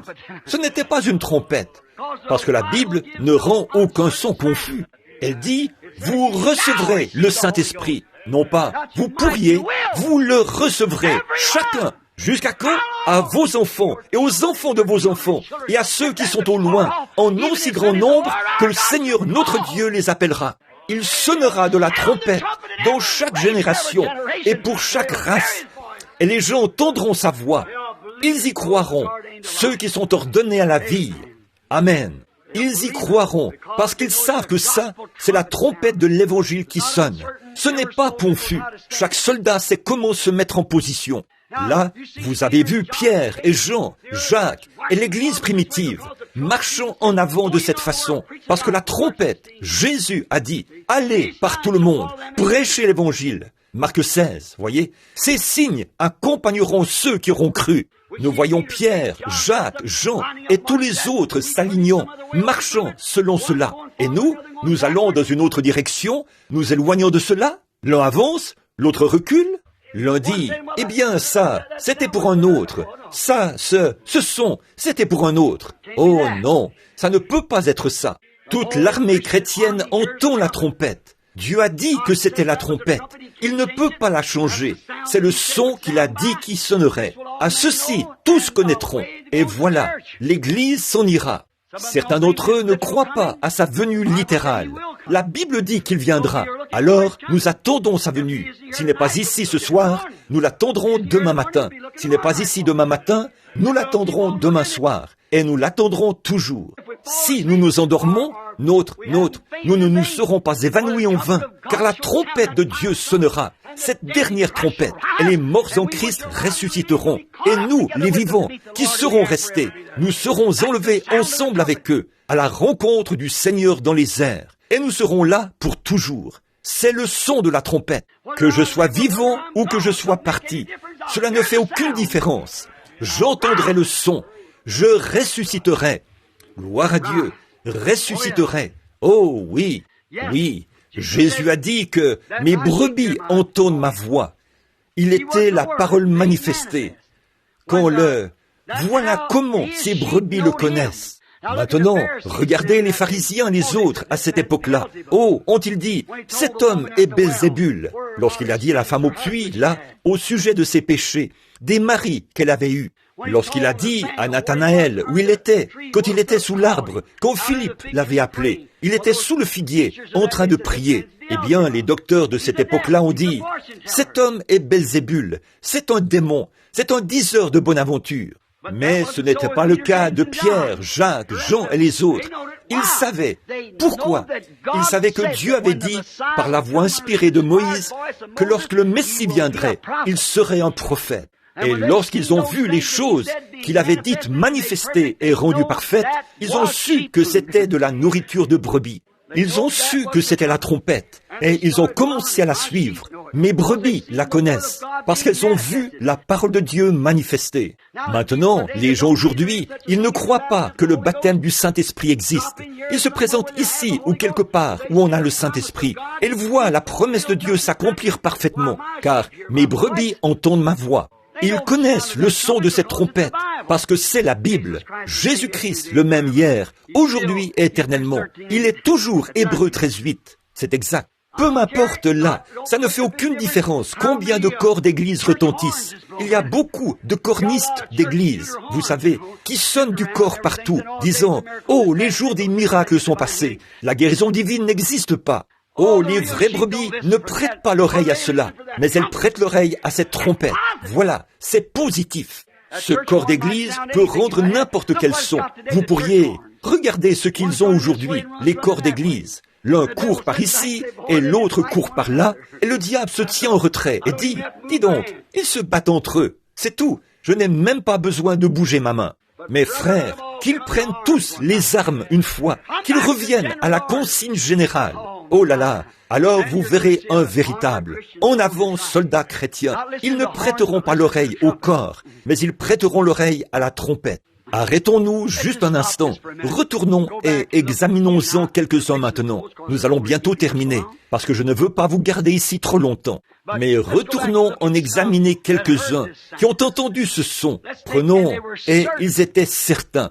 Maintenant, je vous ai montré que tout le reste est incertain. Prenons un vieux personnage, pendant un instant. Prenons le prophète Job. Là, cet homme est passé par une épreuve, mais il savait que Dieu exigeait un holocauste. C'est ce que Dieu exigeait, et c'est tout ce qu'il exigeait. Et peu importe combien de désastres ont frappé sa maison, Dieu ne fait pas toujours quand vous voyez que quelque chose va mal pour quelqu'un. Cela ne veut pas dire qu'il est fouetté par Dieu. Il se peut qu'il ne soit pas en dehors de la volonté de Dieu. Il sait dans son cœur s'il écoute la trompette ou pas. Dieu exigeait cet holocauste et Job s'en est tenu à ça. C'est tout. Ils ont dit, Job, tu pèches au secret, tu fais quelque chose de mal. Mais il savait que ce n'était pas le cas. Il s'en est tenu à cela, parce qu'il avait entendu le son de la trompette. Et il s'en est tenu uniquement à cela. Et finalement, tout à la fin, quand le diable s'était déchaîné sur lui, et il avait pris sa famille, et il avait pris ses enfants, avait pris ses chameaux, il avait pris toute sa richesse, il avait ruiné sa santé. Il s'est posé sur le tas de cendres. On aurait dit qu'il avait tout perdu, mais il a quand même dit, je sais que mon Rédempteur est vivant. Au dernier jour, il se tiendra sur la terre. Quand les vers de ma peau détruiraient ce corps, de ma chair, je verrai Dieu. Rien d'incertain là, n'est-ce pas? Non pas, je suis porté à penser qu'il vit. Il a dit, je sais qu'il vit, et il se tiendra au dernier jour sur la terre. Quand les vers de ma peau détruiraient ce corps, de ma chair, je verrai Dieu. Oh là là, c'est arrivé. Il était absolument certain. Abraham, qui se promenait un jour dans les champs, a entendu Dieu dire, Abraham, je vais. Il avait rencontré Abraham avant la parole écrite, et il a dit, Abraham, je vais te donner un fils par ta femme Sarah. Elle avait 65 ans à ce moment-là, et Abraham en avait 75. Et ils se sont préparés pour cela. Et il n'avait pas honte de rendre témoignage. Il savait qu'il allait avoir le Fils. Et la Bible dit, il ne douta point par incrédulité au sujet de la promesse de Dieu, mais il avait la pleine conviction. Amen. La pleine conviction. Cela signifie qu'il a rencontré l'absolu. Amen. Voilà. L'absolu est la fin de la route. C'est la dernière chose. C'est le tout. Il a dit, j'ai la pleine conviction que ce que Dieu a promis, Dieu peut l'accomplir. Avez-vous ce soir, avez-vous la pleine conviction que ceci est le Saint-Esprit? Avez-vous la pleine conviction que ceci est le chemin? Avez-vous la pleine conviction qu'il est le guérisseur? Avez-vous la pleine conviction qu'il reviendra? Avez-vous la pleine conviction qu'il est le même hier, aujourd'hui et éternellement? Amen. Une pleine conviction. Oui. Prenons un autre personnage, Élie, debout là-haut sur la montagne. Il avait eu des prises de bec avec Jézabel et son visage peint. Et il commençait à en avoir assez. Presque toutes les femmes prenaient exemple sur la première dame. Peut-être qu'elle se faisait faire des coiffures qui donnent un air d'hydrocéphale. Et tout ce qu'il y avait à l'époque. Il avait tellement eu de prises de bec à ce sujet qu'il était sur le point d'être complètement déprimé. Et là, Dieu lui a dit, descends là-bas. Tu sais, il pleut environ tous les 2 ou 3 jours chaque semaine, par ici. Mais tiens-toi devant Akab et dis-lui, ainsi dit le Seigneur, la rosée ne tombera pas du ciel, sinon à ma parole. Oh là là, il n'a pas dit, maintenant Akab, peut-être que cela arrivera comme ceci. Oh non, il avait une pleine conviction, rien d'incertain. Il ne tombera pas de rosée, il n'y aura pas de pluie, sinon à ma parole. Amen, gloire. Oh, pourquoi? Il avait entendu la trompette, c'était certain. Il connaissait son Dieu. Il savait une chose, c'est que quand Dieu a prononcé une parole, tous les cieux et la terre passeraient. Mais cela arriverait. Il fallait que cela arrive. Il en avait la pleine conviction. Alors il a dit, Élie, je veux que tu ailles là-haut, à l'endroit le plus sec du pays, tout en haut de la montagne, là où il n'y a pas de source d'eau. Mais j'en ai une là-haut pour toi. Il avait une pleine conviction. Il a gravi la montagne et s'est installé près du ruisseau Kérit. Et maintenant, qu'est-ce que je vais faire ici? J'ai déjà ordonné aux corbeaux de te nourrir. Eh bien, comment les corbeaux? Maintenant, attends une minute, Seigneur. Non, la trompette avait sonné. Ça lui avait suffi. Comment cela va-t-il se passer? Je ne sais pas. Je m'en fiche. Voyez-vous, ce n'est pas à moi de m'en inquiéter. C'est l'affaire de Dieu. Il a dit qu'il a donné l'ordre aux corbeaux. Eh bien, Seigneur, s'il te plaît, pourrais-tu me l'expliquer et me dire exactement où, à quelle école ces corbeaux sont-ils allés pour apprendre à parler hébreu? Quel genre de... Cuisinent-ils sur des cuisinières à gaz?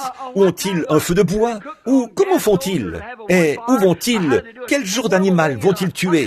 Ce ne sont que de petits oiseaux. Comment vont-ils tuer un bœuf pour moi? Pour m'apporter un sandwich au bœuf? Voyez, il n'a jamais posé ces questions. Dieu, la trompette de Dieu, sa voix a retenti et a dit, j'ai, non pas Élie, je le ferai peut-être, je l'ai fait, je vais le faire, je l'ai déjà fait. Amen. C'est notre Dieu ce soir. Non pas, il le fera, il l'a déjà fait. Amen. Il l'a déjà fait. Amen. Non pas, il le fera peut-être, probablement qu'il le fera, il l'a déjà fait. J'ai donné l'ordre aux corbeaux. Il a donné son esprit à tous les hommes. Il a donné ses bénédictions. Il est monté dans les hauteurs et a fait des dons aux hommes. Quelqu'un les recevra et quelqu'un les refusera. Ce n'est pas mon affaire de savoir comment cela arrive. Tant que cela arrive, Dieu a dit qu'il en serait ainsi et c'est ce qu'il en est.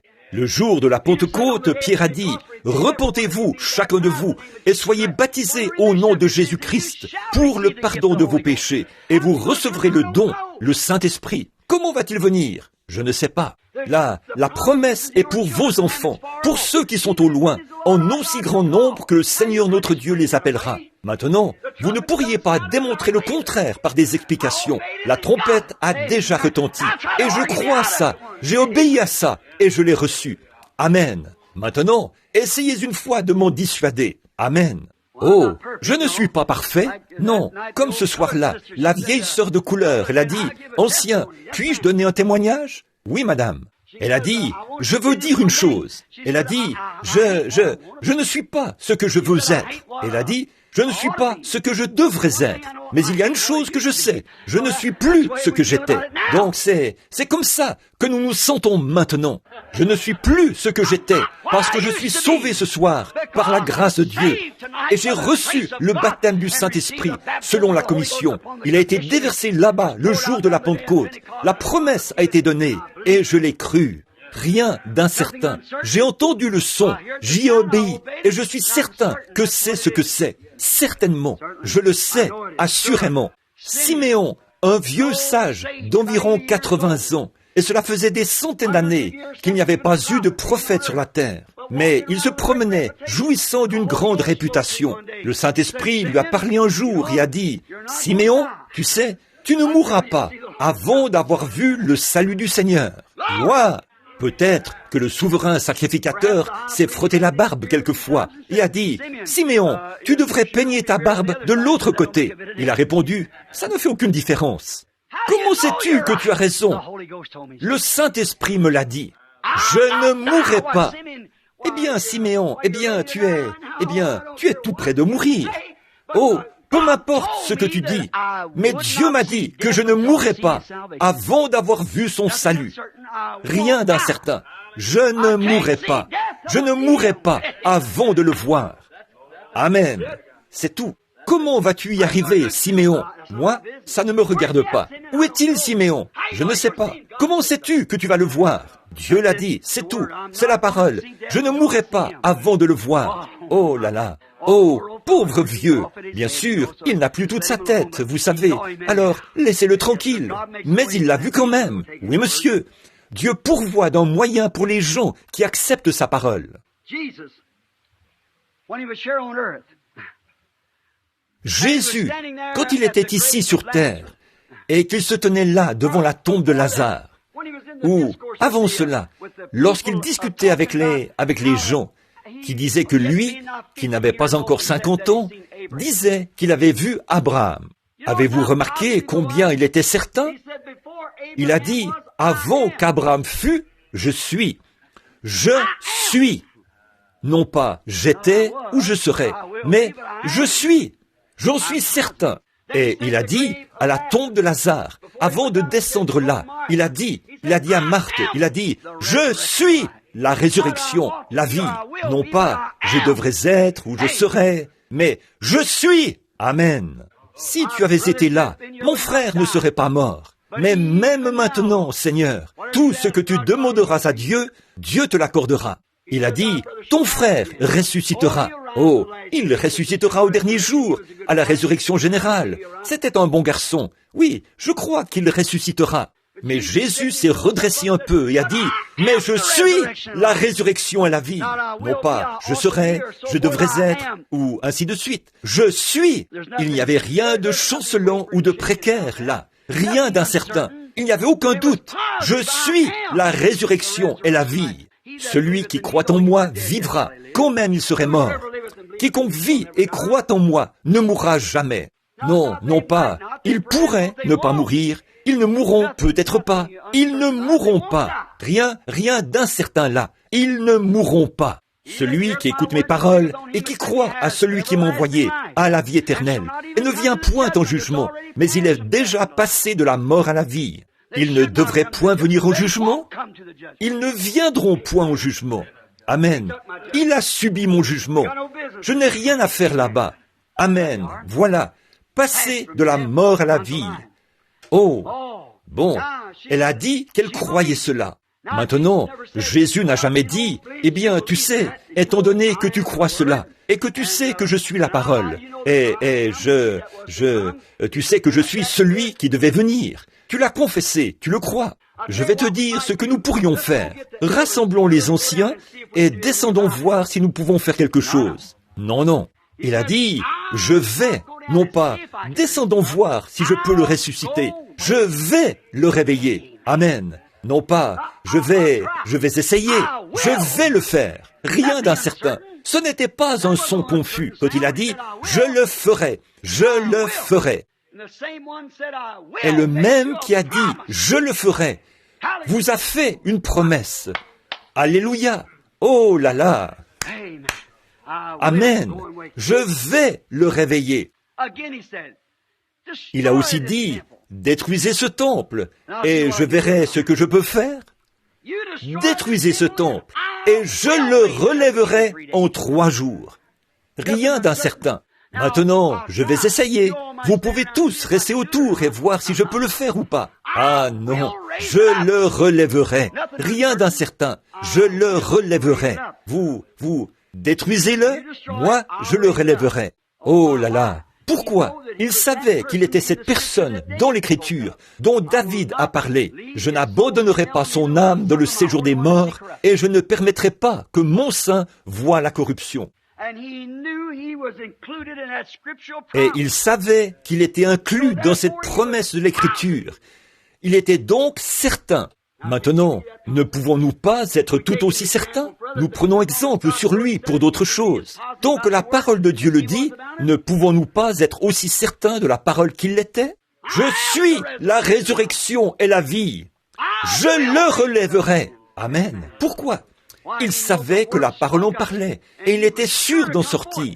Si je suis cette personne-là, dans Jean 5, 24, celui qui écoute ma parole et qui croit à celui qui m'a envoyé, a la vie éternelle, et je le ressusciterai au dernier jour. Il ne vient point au jugement, il est passé de la mort à la vie. Ça, c'est nous. Alors de quoi avons-nous peur? Qu'est-ce qu'il y a? La marque que vous portez, quelle différence cela fait-il? Vous vous appelez ceci, cela ou autre chose. Nous sommes des enfants de Dieu par la grâce de Dieu. Nous avons été remplis du Saint-Esprit par la grâce de Dieu. Qu'est-ce que ça change? Quand elle soit cela ou cela, qu'il soit presbytérien, méthodiste, baptiste, s'il est rempli du Saint-Esprit, il a la vie de résurrection en lui. Amen. Oui. Et là, le jour de la Pentecôte, Jésus leur a dit dans Luc 24, 49, « Voici, j'envoie une promesse. Non pas, je le ferai peut-être, je verrai ce que je peux faire, j'enverrai sur vous ce que mon Père a promis. Mais montez là, dans la ville de Jérusalem, et attendez jusqu'à ce que vous soyez revêtus de puissance. » Maintenant, s'ils avaient attendu, disons, 6 jours, puis avaient dit, « Qu'est-ce que nous attendons? Je crois que nous devrions l'accepter par la foi. » Qu'en pensez-vous? Et si Jacques avait dit, le 9e jour, s'il avait dit, « Simon, viens ici un instant. Tu sais, l'autre jour, j'ai eu un drôle de sentiment. Vois-tu? Et sais-tu ce que je crois? Je crois qu'il ne veut pas que nous attendions simplement ici. Je crois que nous l'avons déjà. Qu'en penses-tu? Continuons donc notre travail. Continuons avec notre ministère. Oh, cela ne serait jamais arrivé. Pourquoi? Il savait ce que le prophète avait dit. Maintenant, écoutez, le prophète a dit, c'est précepte sur précepte, règle sur règle, un peu ici, un peu là. Retenez ce qui est bon, car c'est par des lèvres balbutiantes et des langues étrangères que je parlerai à ce peuple. Et voici le repos, le sabbat. Il savait que quelque chose devait se passer quand il viendrait. Je répandrai mon esprit au dernier jour. Joël 2, 28. Dans les derniers jours, dit Dieu, je répandrai mon esprit sur toute chair. Vos fils et vos filles prophétiseront. Sur mes servantes et mes serviteurs, je répandrai de mon esprit en ce jour-là. Je ferai paraître des signes en haut dans le ciel et en bas sur la terre, du feu, de la fumée et de la vapeur. Ils savaient que cette venue du Saint-Esprit devait être accompagnée d'une certaine expérience. Ils n'acceptaient pas un son confus. Mais quand ils ont senti cette chose se mouvoir et qu'ils ont vu que cela concordait avec les preuves bibliques, ils n'étaient pas incertains. Ils sont sortis dans les rues. Excusez-moi, oh là là. Ils étaient certains que c'était le Saint-Esprit. Vous savez à quel point ils en étaient certains, jusqu'à ce que Pierre, ce brave homme sans instruction, saute sur une souche ou une boîte ou quelque part et dise « Homme de Judée !» Il se bombait le torse comme un coq nain. Il a dit « Homme de Judée, vous qui séjournez à Jérusalem, j'avais peur de vous auparavant, je n'ai plus peur maintenant. Sachez ceci et prêtez l'oreille à mes paroles. Ces gens ne sont pas ivres, comme vous le supposez, mais ceci, c'est cela. » Nous espérons que c'est cela. Nous croyons que c'est cela. Il a dit, ceci, c'est cela. qui était dit par le prophète Joël. Alléluia. Rien d'incertain là. Ceci, c'est cela qui était dit par le prophète Joël. Oh là là. Jésus a dit dans Marc 16, il a donné la commission à son Église. Allez par tout le monde, prêchez l'Évangile. Ces signes devraient peut-être, ils le feront peut-être de temps en temps, ils accompagneront ceux qui auront cru. Ces signes accompagneront ceux qui auront cru. En mon nom, ils chasseront les démons, ils parleront de nouvelles langues. S'ils saisissent des serpents ou boivent des breuvages mortels, cela ne leur fera pas de mal. S'ils imposent les mains aux malades, les malades seront guéris. Non pas peut-être, ils seront guéris. Ces signes accompagneront ceux qui auront cru. Laissez-moi résumer en disant ceci, frères, sœurs, pendant les prochaines minutes. J'y crois. Je crois que tout le reste, tout ce qui est contraire à cela n'est pas juste. Je crois que tout ce qui est contre cela tombera. Je crois, peu m'importe le nombre de communismes ou le nombre de ces ismes-ci, cet isme-là, l'isme de l'Église, le romanisme et tous les autres, les américanismes, toutes ces choses tomberont. Mais cette parole tiendra ferme éternellement, parce qu'elle est une parole.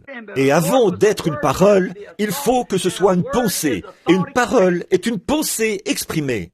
Et Dieu, dans l'éternité, cela était dans sa pensée. Il a exprimé ses pensées. C'est devenu une parole. Et la parole doit être manifestée. C'est la raison pour laquelle, quand il a parlé d'un Messie, il fallait qu'un Messie vienne. Il a dit qu'il y aurait une Église dans les derniers jours, sans tache ni ride. Il y aura donc une Église. Alléluia. Il l'a dit. Je le crois sur parole. Je le crois. Je crois qu'il a promis le Saint-Esprit à tout croyant qui croira. Je crois que Pierre, le jour de la Pentecôte, quand il a prêché ce sermon remarquable, et qu'il leur a dit à tous de se repentir et d'être baptisés, que ces signes viendraient, et ceci, quiconque invoquera le nom du Seigneur sera sauvé. Je crois que c'est la vérité. Je m'y suis tenu. J'en ai vu la manifestation. Je sais que je mène un combat. Et je sais que j'essaye de faire un pas, mais avant de faire un pas, je dois couper tous les enchevêtrements, les ronces et tout le reste, pour les enlever du chemin. Mais chaque fois que vous faites un pas, vous avancez. Amen. Prenez le couteau et coupez. Beaucoup d'entre vous se souviennent de Paul Rader, un ami très précieux. Je n'étais qu'un jeune prédicateur, tout jeune. J'avais l'habitude d'aller à Fort Wayne pour l'écouter, au Rediger Tabernacle. Un grand gaillard. Il reculait, remontait son pantalon, levait la main et grognait comme un ours. Et je pensais qu'il allait sauter par-dessus la chair. Quand il commençait avec un sujet, ah oui, dans la Genèse, et se retrouvait dans l'Apocalypse, parcourant le livre d'un bout à l'autre. Paul était tout un homme. Alors qu'il parlait un jour, il a dit, « J'étais bûcheron dans l'Oregon, d'où il venait. » Il a dit, « Un jour, vous savez, il a dit, j'étais juste dans les champs de mission, quelque part très loin. Je ne me souviens plus où c'était. Et il faisait du travail missionnaire. Il croyait en Dieu, il croyait en la guérison divine.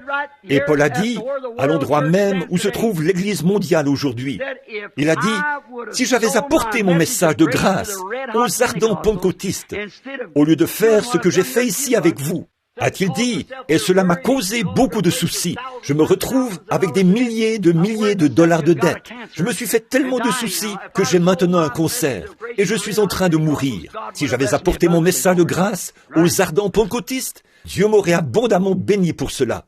C'est vrai. Il a dit qu'il était là-bas, dans la jungle, et qu'il a eu la fièvre bilieuse, ou quelque chose comme ça. C'était terrible. Il était loin dans la jungle, et il était en croyant ferme dans la guérison divine. Il a dit qu'il était de plus en plus malade. Il a prié et prié.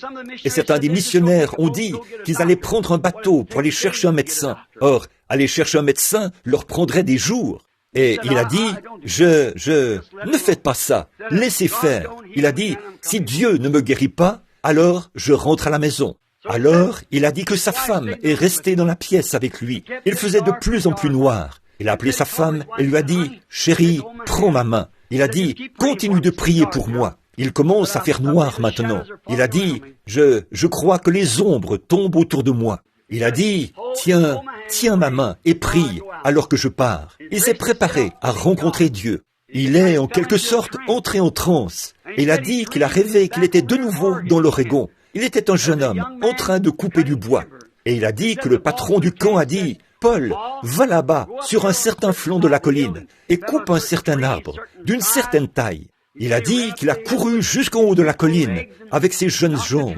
Puis il a abattu l'arbre, l'a ébranché et y a enfoncé sa hache. Il a dit que sa grande hache à double tranchant s'est enfoncée facilement dans ce pain si tendre. Il a dit qu'il l'a empoigné et s'est dit « Eh bien, je vais le transporter jusqu'en bas de la colline. » Un homme très fort. Il a dit « Je m'étais exercé à mettre mes genoux ensemble d'une certaine manière et à soulever ça sur mon dos, la partie la plus grande d'un homme. » Ses muscles étaient dans son dos et ses épaules, et l'arrière de ses jambes. Il a dit, je pouvais soulever un gros rondin, le poser sur son épaule et s'en aller. Mais il a dit, c'était juste un rondin ordinaire. Mais, a-t-il dit, j'ai juste... Pardonnez-moi. Il a dit, je n'arrivais simplement pas à déplacer ce rondin. Pardonnez-moi. Il a dit, je n'arrivais simplement pas à déplacer ce rondin. Il a dit, j'ai lutté et j'ai essayé de le soulever, mais je n'y arrivais pas. Il a dit, j'ai épuisé toutes mes forces. Il a dit, je n'arrivais simplement pas à déplacer ce rondin. Et il a dit, finalement, je suis devenu si faible que je me suis assis contre l'arbre et j'ai commencé à essuyer ma sueur. J'étais complètement épuisé. Et il a dit, après un certain temps, j'ai entendu la voix de mon patron. Mais il a dit, c'était la voix la plus douce que j'ai jamais entendue. Et il a dit, quand je me suis retourné, la voix m'a dit, « Paul !» Et j'ai dit, « Oui, patron, qu'est-ce qu'il y a ?» Il a dit, « Pourquoi essayes-tu de le tirer comme ça ?» Il a dit, « Eh bien, vous m'avez ordonné de la porter au camp, mais je suis complètement épuisé à force d'essayer. Je n'y arrive pas, patron. » Il a dit, « Paul, ne vois-tu pas ce cours d'eau qui coule juste là ?» Il a dit, « Oui. » Il a dit, « Ce cours d'eau descend jusqu'au camp. Pourquoi ne pas simplement le basculer dans l'eau, sauter dessus et le chevaucher jusqu'au camp ?» Il a dit, « Je n'y ai jamais pensé. » Alors, il a fait rouler l'arbre jusque dans l'eau, a sauté dessus et a dit, « Oh là là !» Il s'est mis à faire des éclaboussures, et a sauté, et a crié à tue-tête, alors qu'il passait par-dessus les petites vagues, et qu'il descendait le cours d'eau, et tout. En chevauchant ce rondin, en descendant, il criait à tue-tête. « Je chevauche dessus! Je chevauche dessus !» Il a dit que tout à coup, il est revenu à lui. Il se trouvait en plein milieu de la pièce. Lui et sa femme poussaient des cris ensemble. Il cria à tue-tête, « Je chevauche dessus! Je chevauche dessus! Je chevauche dessus !» Frères, les nations se disloquent. Israël se réveille. Les signes que la Bible a prédits. Les jours des nations sont comptés. Ils seront remplis d'effroi. Retournez, ô dispersés, vers les vôtres. Ce message de la parole de Dieu est la vérité. Que je vive ou que je meure, je la chevauche. Je ne fais pas d'histoire avec elle. Je n'essaye pas de faire des histoires à son sujet. Je la prends telle qu'elle et je la chevauche. Que les critiques s'élèvent. Je franchirai chaque vague. Je vais arriver au camp un de ces jours. Chevauchons la parole de Dieu. Amen. Je suis certain d'y arriver. Prions. Pourquoi lutter avec le fardeau de vos péchés? Pourquoi rester dans cet état? Ne pas savoir où vous en êtes? Courir d'église en église et de lieu en lieu? Pourquoi ne pas tout abandonner sur la croix ce soir et chevaucher la parole? Pourquoi ne pas prendre la promesse de Dieu ce soir et sortir du pétrin en la chevauchant pour aller dans le grand ciel ouvert comme ça? Ne luttez pas contre elle, ne vous en inquiétez pas, croyez-la simplement, acceptez-la, c'est un royaume inébranlable, chevauchez-le. Si vous êtes malade ce soir, prenez la promesse de Dieu, je suis l'Éternel qui guérit toutes vos maladies. Comment vais-je me rétablir, frère Branham? Le docteur dit que j'ai un problème cardiaque, j'ai un cancer, j'ai ceci, cela, ou peu importe ce que c'est. Je suis sourd, muet, je suis aveugle. Qu'est-ce que ça change? Acceptez simplement la promesse de Dieu et chevauchez dessus. Prenons un grand bâton, enfonçons-le ici et écrivons sur le dessus, la prière de la foi a été offerte ce soir. Je vais chevaucher dessus. La Bible a dit, la prière de la foi sauvera le malade et Dieu le relèvera. S'il a commis un péché, il lui sera pardonné. Je chevauche dessus. Je crois cela. Si vous avez fait quelque chose de mal, si vous êtes rebelle ce soir, celui qui cache son péché ne prospère point, mais celui qui confesse son péché obtient miséricorde. Pourquoi ne pas le confesser? Alors, que dois-je faire, frère Branham? Confessez-le, et ensuite chevauchez dessus. Dieu l'a dit, cela vous éloignera tout de suite de votre péché. Y a-t-il quelqu'un ici ce soir qui n'a jamais vraiment mis sa confiance en Dieu pour le salut de son âme et qui aimerait qu'on se souvienne de lui dans la prière alors que nous terminons? Voudriez-vous simplement lever la main, dire « Priez pour moi, frère Branham, je veux me décharger de mes soucis. Que Dieu vous bénisse, que Dieu vous bénisse. Je veux me décharger. Que Dieu vous bénisse, madame. Je veux me décharger de mes soucis. Que Dieu vous bénisse, frère. Que Dieu vous bénisse là-bas, monsieur. Que Dieu vous bénisse, jeune femme. Très bien, c'est ça. Que Dieu vous bénisse. Je veux décharger tous mes soucis sur lui et chevaucher sa promesse maintenant. Je crois qu'il a fait cette promesse. Je ne mettrai jamais dehors celui qui vient à moi. Non pas ce que je ressens. On a prié pour moi hier soir, frère Branham. Je ne me sens pas mieux. Ça n'a rien à voir avec cela. Je ne chevauche pas mes sentiments. Je chevauche sa parole. C'est sa promesse. Frère Branham, je suis allé à l'hôtel 4 ou 5 fois pour essayer de recevoir le Saint-Esprit. Je ne l'ai jamais reçu. Ça ne veut rien dire. Restez juste sur le rondin. Ça vous amènera tout droit au camp des premiers-nés, au camp des saints. Vous y arriverez. Restez sur votre rondin et criez et hurlez les louanges de Dieu aussi fort que vous le pouvez. C'est comme ça qu'il faut faire. Pendant que nous avons la tête inclinée, voulez-vous vraiment chevaucher dessus? Puis cette petite chose qui frappe doucement à votre cœur, voudriez-vous vous avancer ici et vous tenir devant l'autel 1 minute et nous laisser prier pour vous et vous imposer les mains? Nous serions heureux que vous vous avanciez. Considérons ce petit quelque chose qui a été mis autour de votre cœur ce soir et qui dit « Tu sais que tu as tort. Maintenant, lève la main. » Très bien. Vous avez marché sur le rondin de sa promesse, l'arbre, la croix qui était coupée. Entourez cette croix de vos bras maintenant. Marchez jusqu'ici et dites « Maintenant, je vais chevaucher dessus. Je vais croire cela maintenant même. Je vais l'accepter. Je crois cela. Je ne m'en écarterai jamais. Je vais m'en tenir strictement à cette parole jusqu'à ce que celle-là soit confirmée. Et ensuite, après que celle-là est confirmée, je vais en prendre une autre, monter dessus et me mettre à la chevaucher. Voyez-vous? Et mot par mot, étape par étape, vous posséderez tout ce que Dieu vous a promis. Car tout est possible à celui qui chevauchera dessus. Chevauchez sa promesse, car c'est certain qu'elle vous amènera au camp et vous amènera dans la présence de Dieu. Voulez-vous vous avancer maintenant, pendant que nous avons la tête inclinée, et on demande à tous ceux qui voudraient se tenir à l'autel de venir pour un moment de prière. Je chevauche dessus, Seigneur. Seigneur, je crois. Tous mes doutes ont été ensevelis dans la fontaine. Seigneur, je viens. Je crois cela. Je m'appuie sur la parole ce soir et je vais croire cela de tout mon cœur. Je te prends au mot.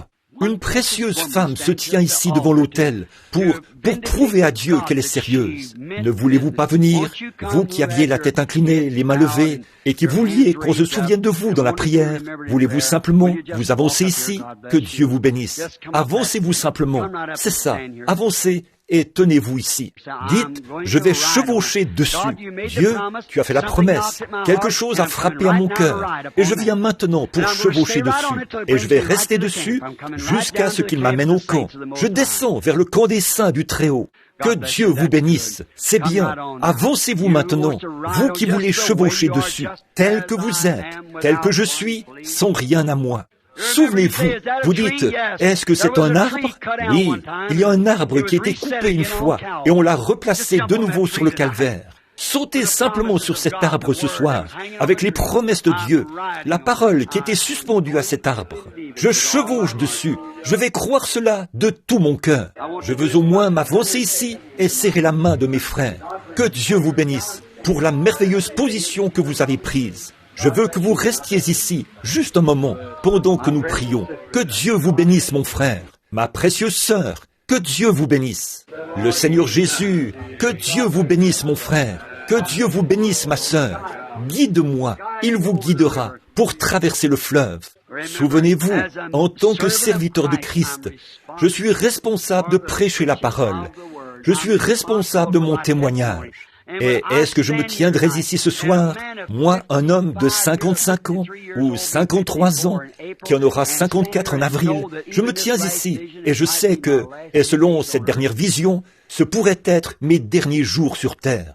Je pourrais vous quitter dans quelques jours. Je ne sais pas ce que cela signifie. Écoutez la bande et tirez-en votre propre conclusion. Je ne sais pas ce que cela signifie. Est-ce que je me tiendrai ici, moi qui suis porté à croire qu'il se peut que les derniers messages que je vais prêcher, c'est ici, à Phoenix, et dire quelque chose de faux, alors que je sais que ma destination est là-bas et que je serai jugé par mes paroles? Mes frères et mes sœurs, laissez-moi vous dire ceci. Vous avez assisté aux réunions. Vous savez ce que c'est, le discernement et les choses. Vous ai-je une fois dit quelque chose, au nom du Seigneur, qui ne soit pas arrivé? Je le demande à n'importe qui. Non, monsieur. Dans le monde entier, et les milliers de visions, ça n'a jamais été le cas. Je vous dis la vérité ce soir. Le sang de Jésus-Christ est largement suffisant pour effacer toute tâche, et ça le fera.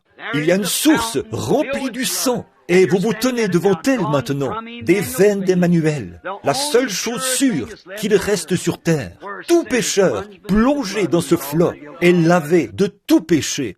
Je vais demander à ces ministres maintenant, et aux frères, si vous voulez bien avancer ici parmi ces gens, tous ceux qui sont... Est-ce la manière dont vous appelez les ministres à prier avec les gens? Tous les ministres ici, alors, qui veulent, qui sont intéressés à voir des âmes sauvées, venez ici et tenez-vous comme un groupe de prière, afin que nous puissions nous unir, nous éloigner et nous séparer de tout le reste. Voici des hommes et des femmes qui scellent leur destination ce soir par le sang de Jésus-Christ, le prenant à sa parole, en chevauchant jusque dans sa présence, sur sa parole, disant « Me voici Seigneur, je n'ai rien à offrir que moi-même. Prends-moi. » Voulez-vous venir, vous placer ici avec eux, si vous le voulez bien? Tous ceux qui le veulent, venez et placez-vous ici. Que Dieu vous bénisse, mes frères. C'est très bien. J'aime voir des hommes vaillants qui s'intéressent aux âmes. Je suppose, mes frères, que c'est bien ça. Venez par ici. Bien, placez-vous autour.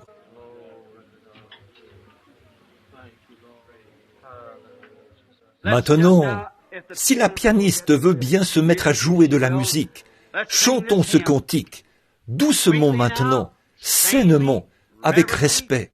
Nous n'approchons pas de quelque chose de mythique. Nous n'approchons pas quelque chose qui n'est qu'un faux semblant. Mais nous entrons dans la présence de Dieu, l'omnipotent Jéhovah Dieu, celui qui a promis que là où 2 ou 3 sont assemblés en mon nom, je suis là, au milieu d'eux.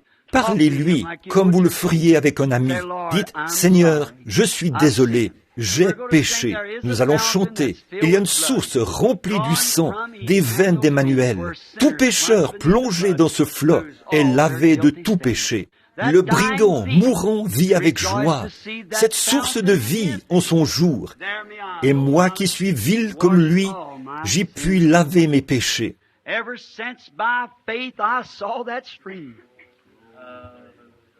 Depuis que par la foi j'aperçois ce flot coulant de tes blessures, je redirai sans me lasser ton amour rédempteur.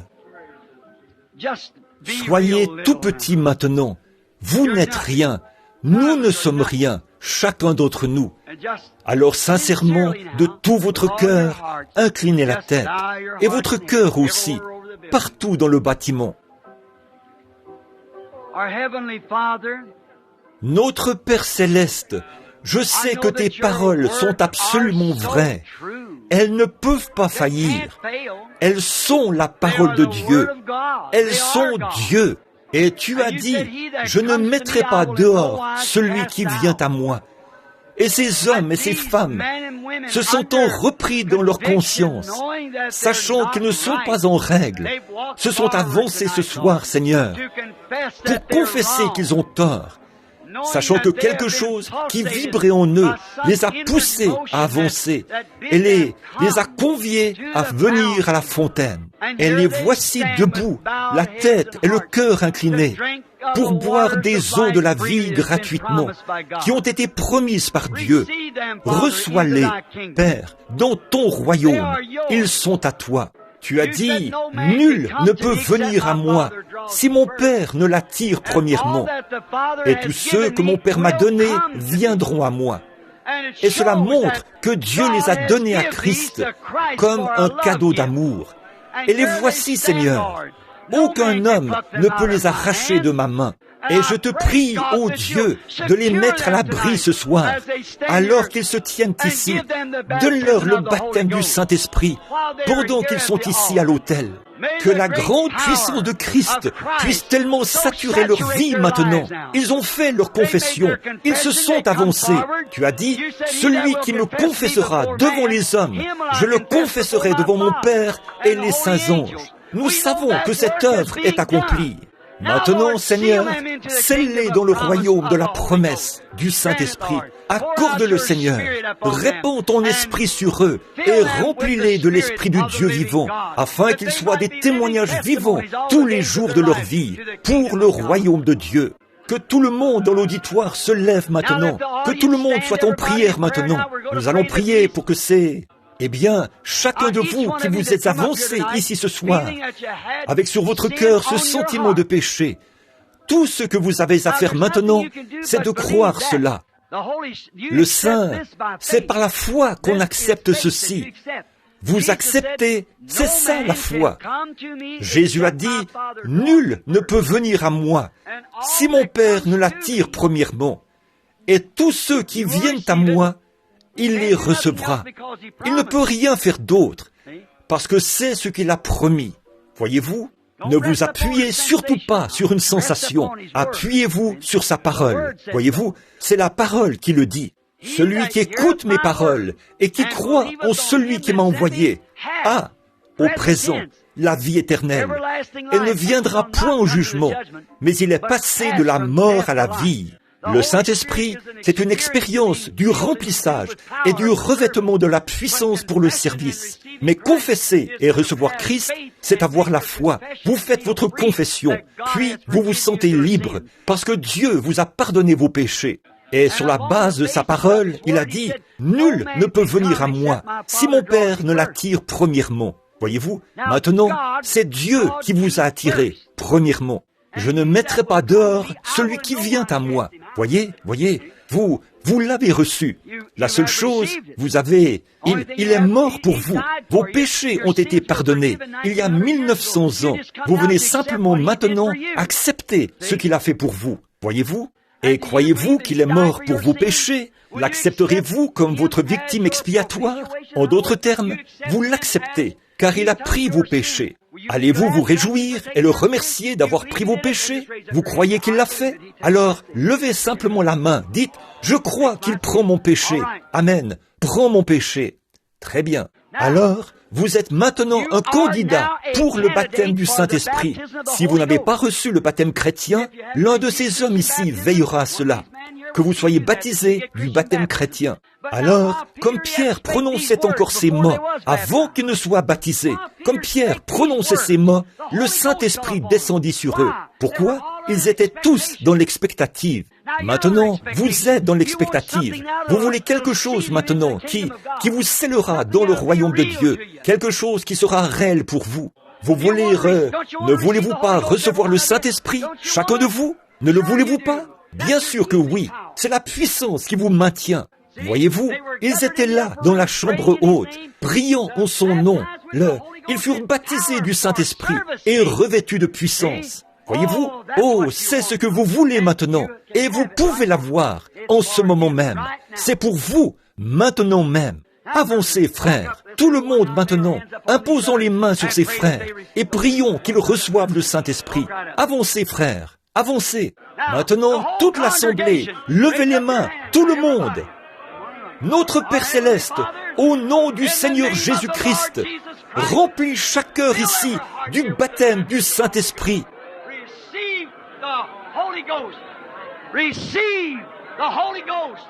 Recevez le Saint-Esprit. Recevez le Saint-Esprit. Ces gens ici qui sont debout, et qui attendent que la présence et la puissance de Dieu saturent leur vie.